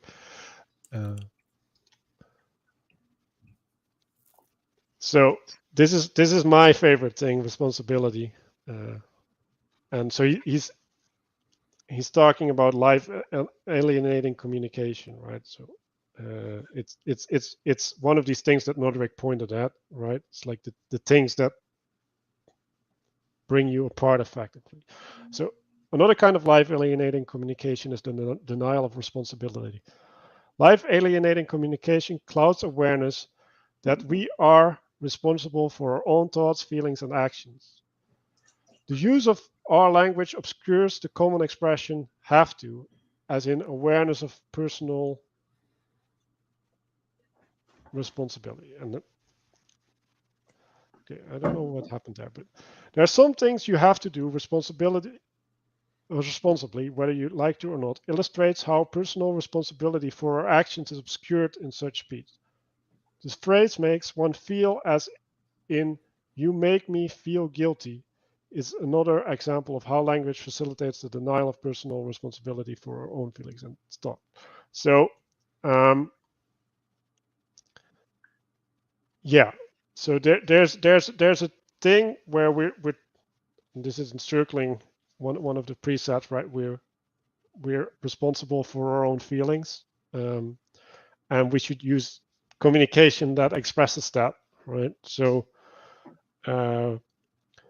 when we are not clear about the cause of things, we might misattribute the cause, and then we get bad reasoning, right? So if the feeling is invoked by the other, right, like the invocation doesn't tell you what to feel, right? Like what to feel is part of your interpretation, right? And then how you're relating to your interpretation, right? Because you can kind of feed the emotion, or you can quench it, and so there is there's a lot of things there. So maybe you guys take it up.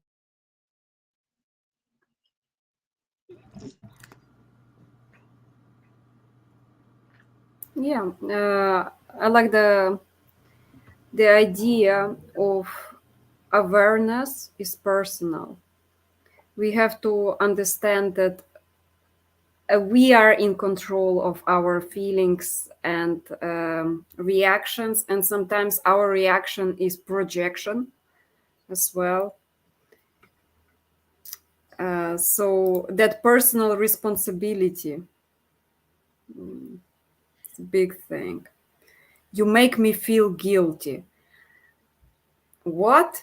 Like how? How do I make somebody feel guilty?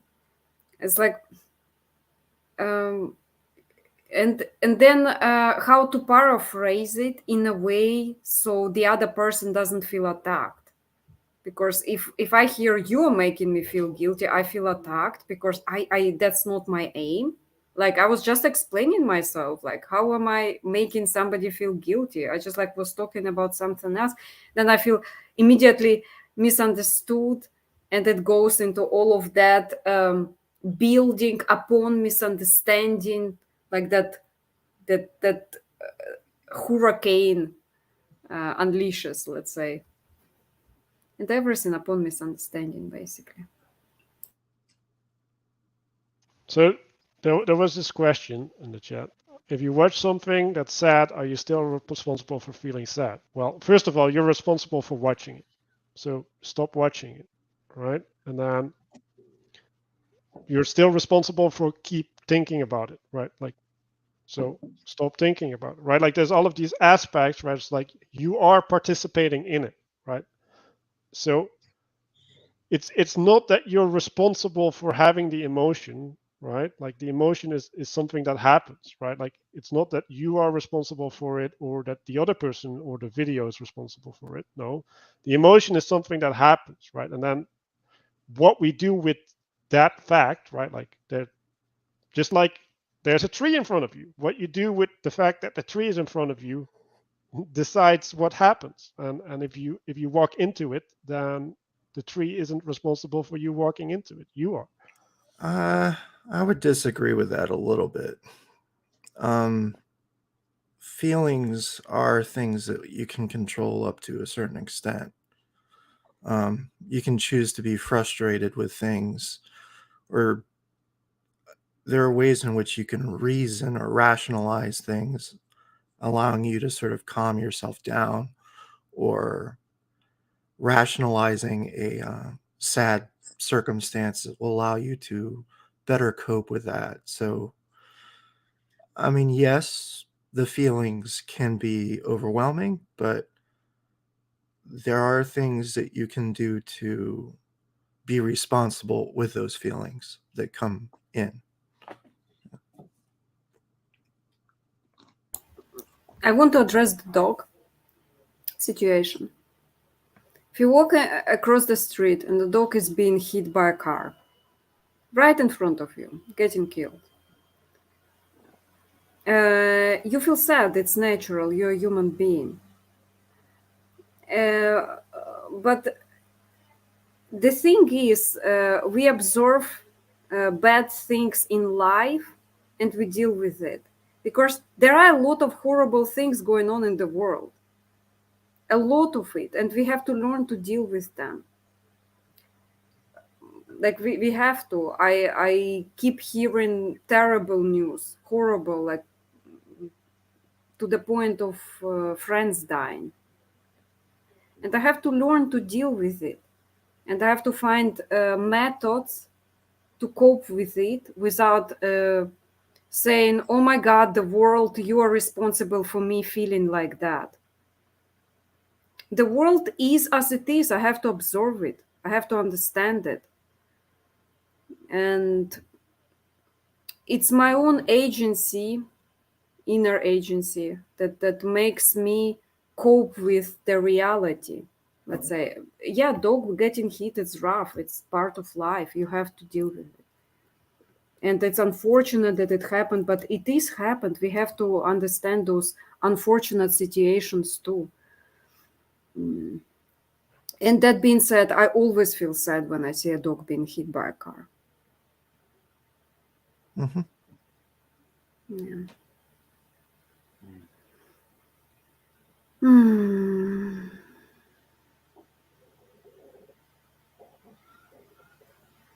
So it continues. And I think this is a way in which we're. Yeah, sorry. I wanted to say to Chad, we observe life.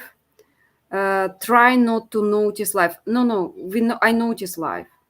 I notice every bad things that happens. Not every, but I pay attention. I accept it. I have to get it in. Like those things that do touch me. And I do respond with sadness, pain, crying, to all of it. Just ignoring life is not a solution. You're right. So to Chad's point. Sorry, Manuel, for interrupting. Yeah, and I think ignoring something isn't the right reaction, right? Like you're experiencing something, and then you have to do something with it, right? And what you do with it, that is what you contribute to it, right? Like it's not that you don't contribute to the dog being hit, right? Like hopefully, like you contribute to, okay, like I have this experience, like can I learn something from that, right? Like what this, I have this energy within me, this emotional energy. How do I express that, right? Like is there a way that I can positively contribute to the world while being in this state? And maybe that positive contribution is not participating in something and crying it out, like maybe, right? But like you have the responsibility, and you have to figure a way to deal with it. So this is a list of things, I think, where we give responsibility to external to us. So those are vague impersonal forces. I cleaned my room because I had to, right? So the had to is originating from somewhere. And what is that referring to? Our conditions, our condition diagnosis, personal or psychological history. I drink because I'm an alcoholic, right? So your identity of an alcoholic, or your identity of a fireman, or like your identity is now responsible for the action that you take, right? So you're no longer taking that responsibility unless you choose to be an alcoholic, right? Then I drink because I'm a fish. Are they drinking? That's a good question. The action. I said there must be. I know that fish pees. They drink their piss. I hit the actions of other. I hit my child because he ran into the street, right? So now we're making the child responsible for the reaction to the child. The dictates of authority. I lied to the client because the boss told me so, right? So now there's a hierarchy that is influencing our action. And I actually think that these saying the hierarchy set to do so, like I think that is appropriate up until a point, and then we have to take our own responsibility. So I don't think it's black and white. Group pressure. I started smoking because all my friends did, right? Again, like a group, being part of a group is also a kind of authority or a hierarchy that you're in. And like sometimes you go bowling because your friends want to go bowling, right? So there's a line there as well. So does anybody have anything to say about these things?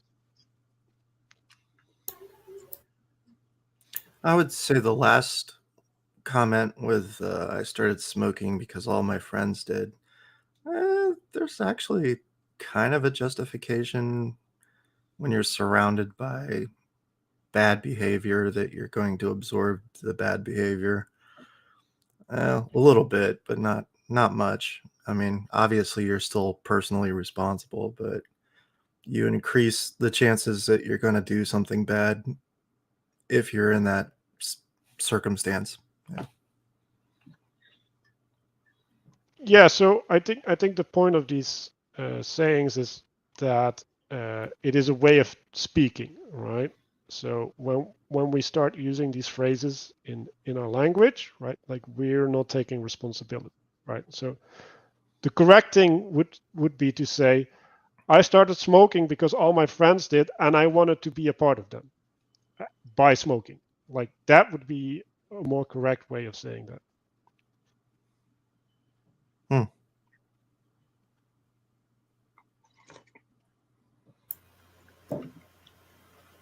I always think there are many reasons why we do a thing.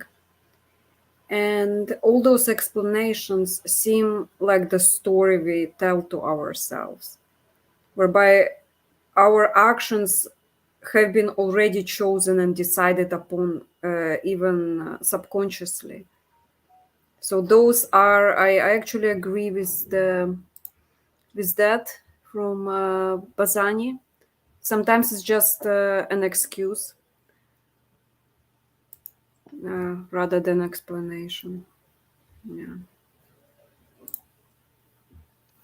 Yeah, and I think in an explanation we're This is not trying to assign blame. So this is stuff that I've actually studied quite a bit in psychology, so it's kind of interesting to see a review of it. But taking responsibility for where you are and then being able to pay attention to where you yourself are trying to be manipulative or so on. I think I guess the best way to do that is to be self-assertive with yourself. Yeah. Yeah. then we also have institutional policies, rules, and regulations. I have to suspend you for this infraction because it's the school's policy. Gender roles, social roles, or age roles. I hate going to work, but I do it because I'm a husband and a father. Uncontrollable impulses. I was overcome by my urge to eat the candy bar.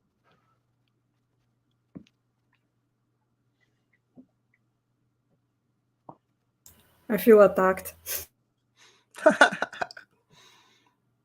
It's violent communication in a non-violent communication. Yes. So I'm actually interested in the last one because I think that can happen. like I don't see that's invalid. So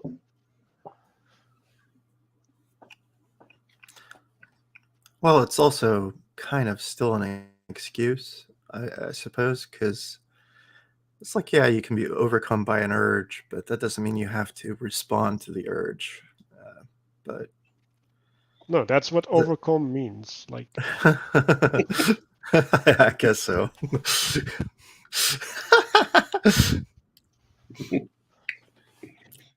Anyways. For instance, if you drink too much water, you can refuse to go to the washroom and decide to pee your pants. I was overcome by the urge to pee my pants. Yeah.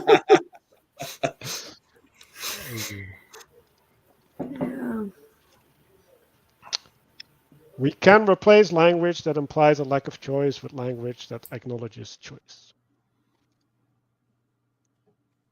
So, like, to go back to the candy bar urge thing, right? Like, I think it would be fair to say that, like, I put myself in a place where I could be overcome by an urge or something, right? And that's a way to take a step back and take a different level of responsibility.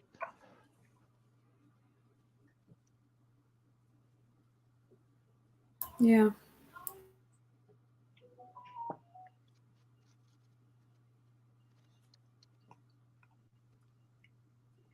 So, Nodrik, I think you like this one, so maybe you should read it. Oh my God, can you enlarge it? It's too tiny. Not easily. Oh, okay, I will squint my eyes in that case. My children gave me some invaluable lessons about demands. Somehow I had gotten it into my head that a parent, my job was to make demands. I learned, however, that we can never could make all the demands in the world, but people do anything, still could not make the children do anything. Okay, I think there's something wrong. I'll look I it up know. in the book. Okay, thanks, man. Like, I think there is like partially unposted stuff. I mean, so generally, I remember that part of the book, and generally, we cannot make people do anything for us. Just to summarize that bit, we can make all the demands in the world, but we cannot make people do things. And children are teachers of that. And each time we make a person by force, people will retaliate. It will hit us at the back the moment we do not anticipate it. Unless you're the government. Yeah. Yeah. Ah, yeah, that's way more text.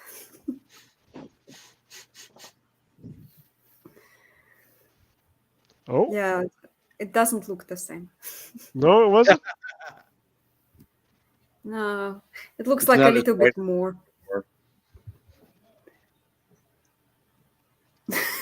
Parenting advice. Oh, wait. Like, oh my God.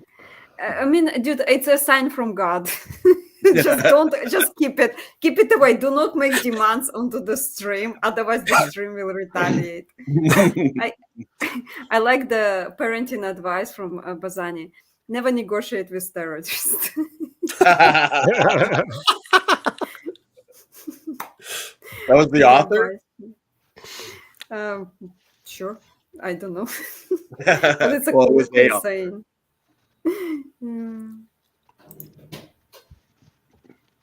Okay. Yeah, so I'll just read the punchline, hopefully. This is a humbling lesson in the power of us who believe that because we are a parent, teacher, manager, or our job is to change people and make them behave.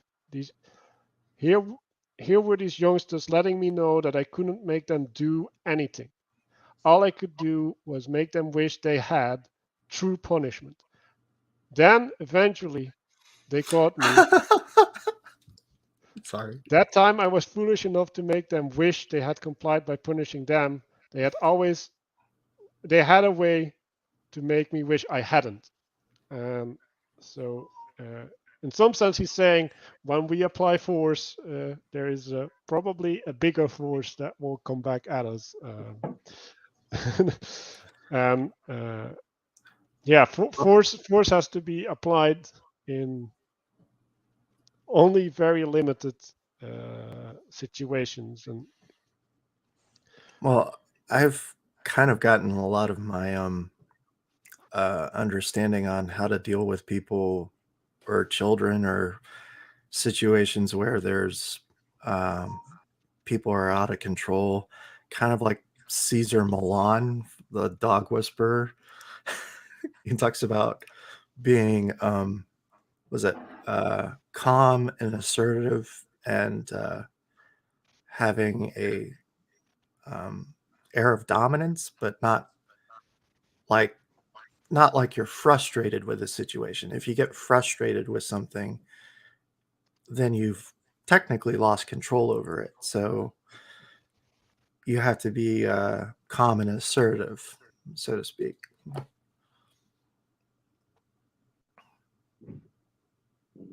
yeah, That's really good. yeah. What you're saying is identifying against. That's the way I phrase that, right? So when you create an identity against something else, then you're stuck in that framework, right? And if that's accompanied with intense emotion, either positive or negative, then that emotion will keep you in that framework, right? And so the calmness is a way to be able to step out, right? And not being ruled over. So is that how you feel about it, Manuel? About what? What you just said?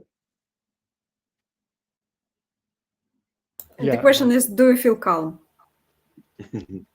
How about now? Do you still feel calm? How about now? How about now? No, like, yeah, no, I like, well, so I would argue, right? Like, I don't think it's necessarily bad to be in that emotion, right? Like even anger is good if you need to fight, right? Like you need that strength to aid you in this threatening situation. Like that is important, right? So I think it's having appropriate identity against the things around you, because you need to pick your identity, and you need to pick the problem. So you need to have a right problem formulation, and yeah, you need to be able to switch between modalities, right? Like if your anger is unjust, you should be able to snap out of it. Yeah, it's a matter of proportion, having anger and proportion, or because if you sound out of control, that's just going to add to the situation being out of control. Yeah. Yeah, that's very good.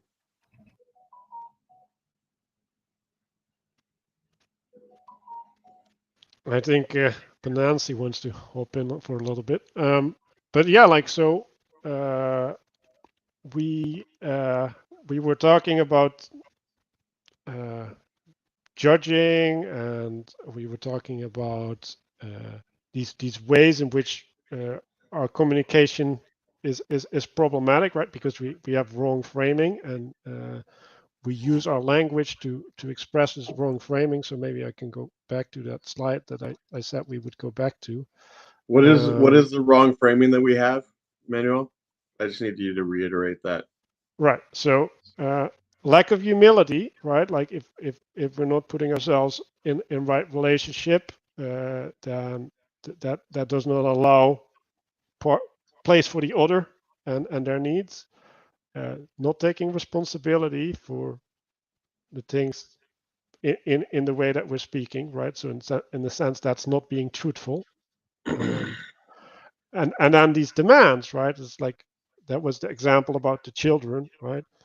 If you're imposing your will upon the children, right? You're using force to achieve something, especially with people, then you will not achieve something lasting, right? Like the only thing that you might achieve is cooperation in the moment. Yeah, that's very good. I agree.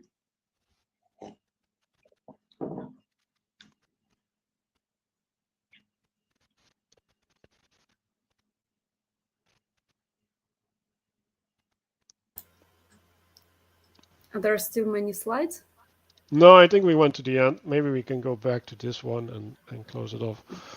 Nice. So these were the 4 steps, and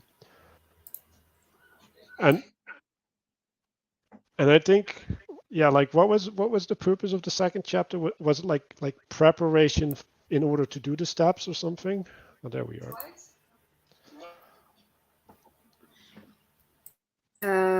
Yeah, it's explanation of non-judgment and the intent with which we are trying it. So the other person doesn't feel guilted into the thing, but not coerced, but actually understand the reason why we do it. So it is maybe a further elaboration on why we do it and how.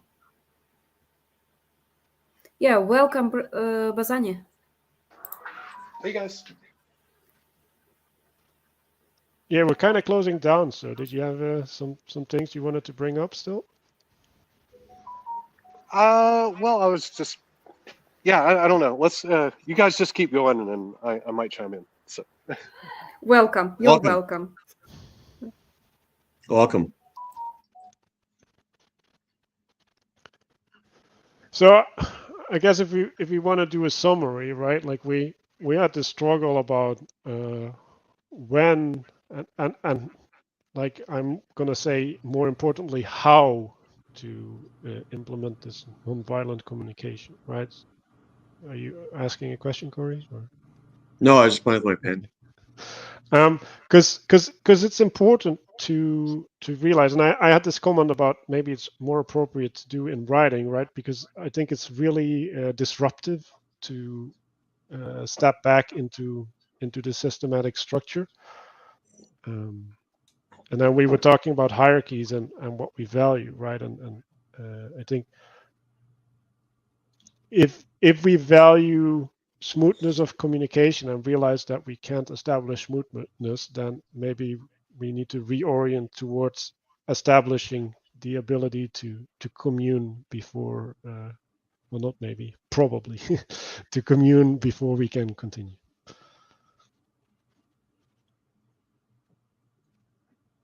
Yeah, excellent. Thank you. I learned a lot from today's stream, especially that I need to clarify things before making a judgment and building up on the misunderstanding, all those towers, and then throwing them at the person. So that was a valuable lesson. Thank you. I hope nobody got buried under rubble. I think I have a few times.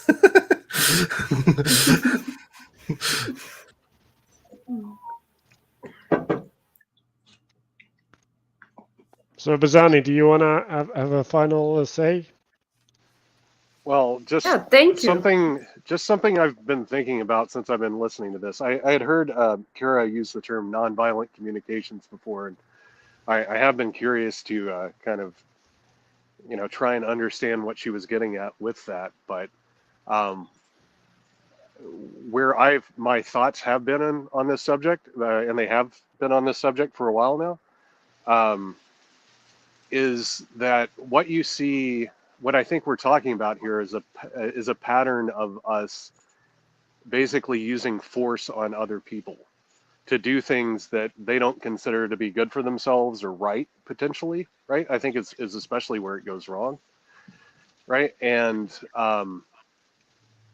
how this is not just a pattern, like this is a pattern that when you see it in the context of marriage, we'll use the term abuse. When we see this in the context of a religious or political group, we'll call it a cult, right?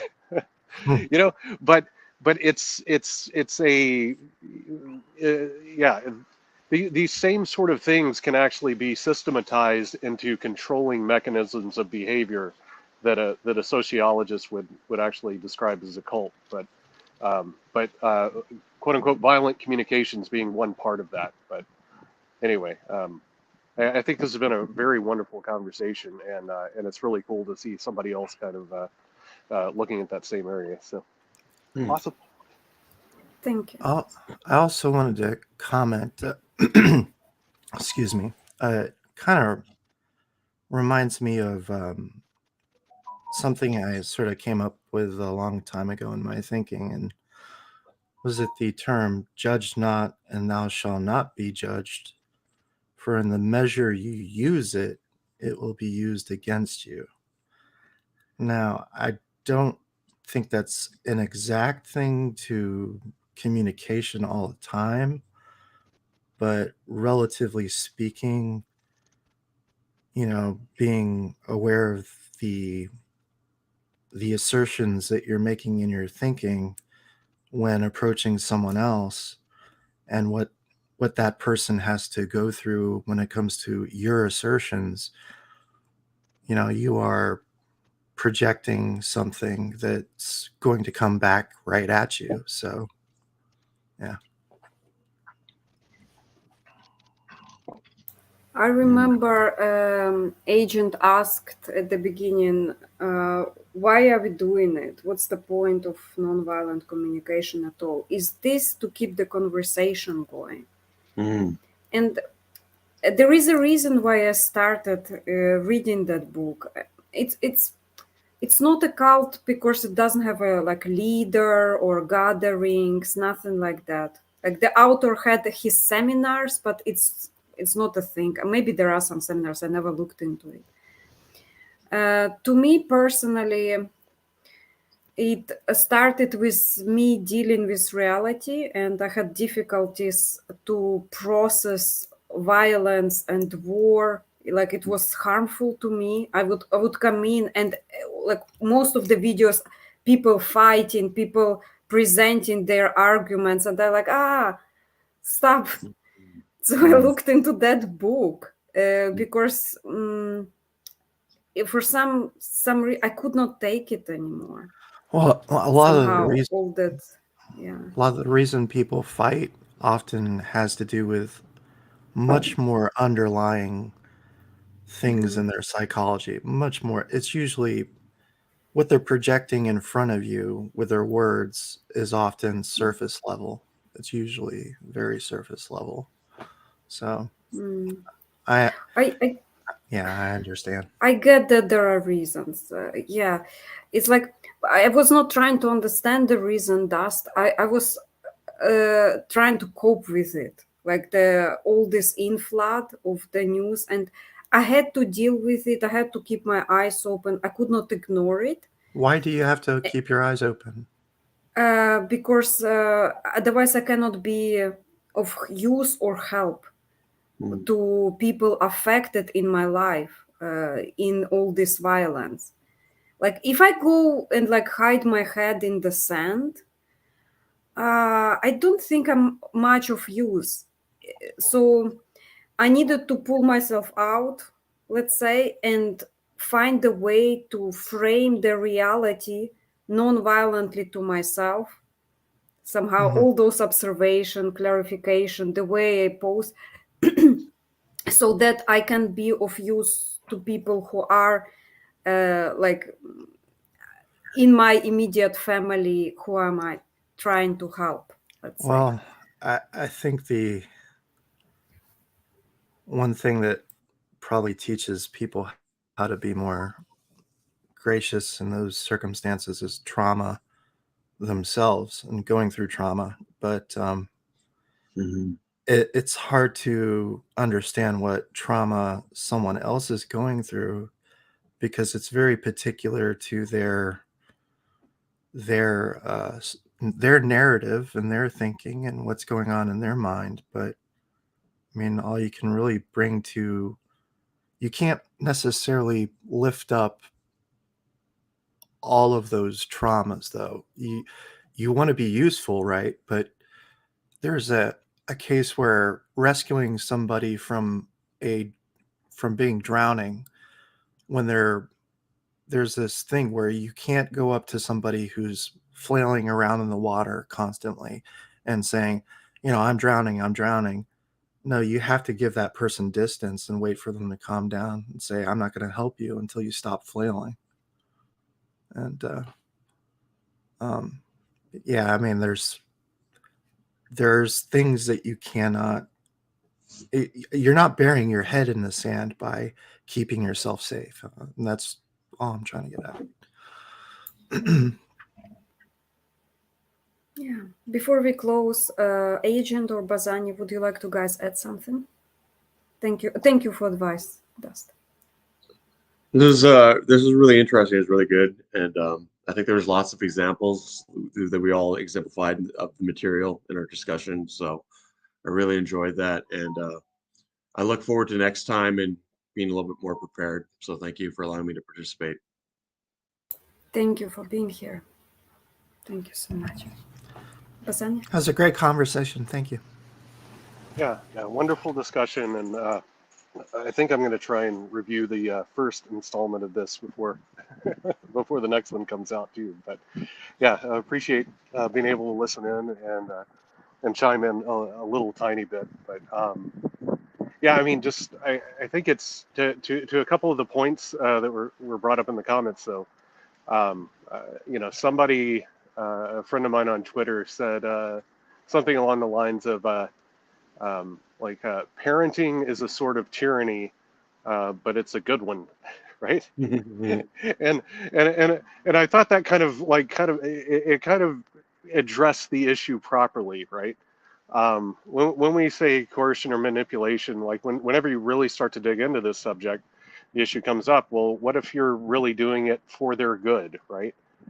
And when it comes to a small child who doesn't understand why I'm not supposed to, run wild in the parking lot, right? Or, play in the street or whatever it is, right? In those sorts of situations, right? All they understand is kind of action and consequence, right? And so you deal with them as you deal with a child, right?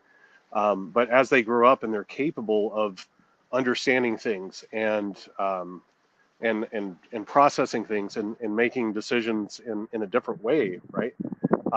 Then your style of parenting should change, right? And it shouldn't stay that way that when they were 2, right? And so for me to treat my 23-year-old daughter, right, the same way that I treat my 6-year-old, right? There's something really wrong with that, right? For me to treat my wife the way I treat my 6-year-old, right?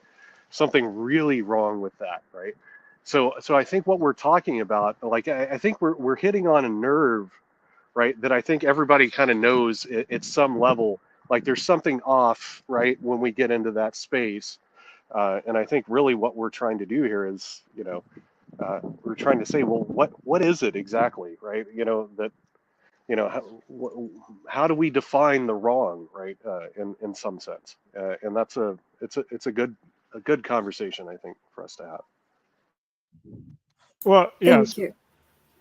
So there's a couple things I want to add, right? Like Nodrik was effectively talking about a framework that allows her to engage differently, and I think we need a framework to engage because else we're floating, right? And then we can slowly, through the conversations like this, right, we can hone it to be more true. So I think that's really important, and I also think that when we're talking about imposing things, right, I think humility is the thing that is appropriate there, right? Like, are we doing the thing for the right reason, right? Like, are we doing it for personal reasons or for the right reasons?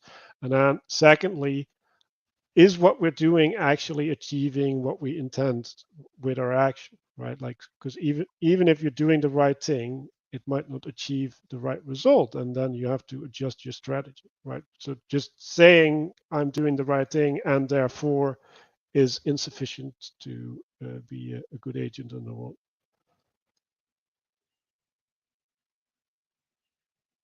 Yeah. Okay. Thank you all for coming, and we are closing the stream. Bye. Bye. Thanks, everybody. Good to meet you guys. That I Yeah. haven't Good met to before. meet you. Thank you, Kara. Thank you. Take care. Okay. Thanks, Manuel. Okay. How do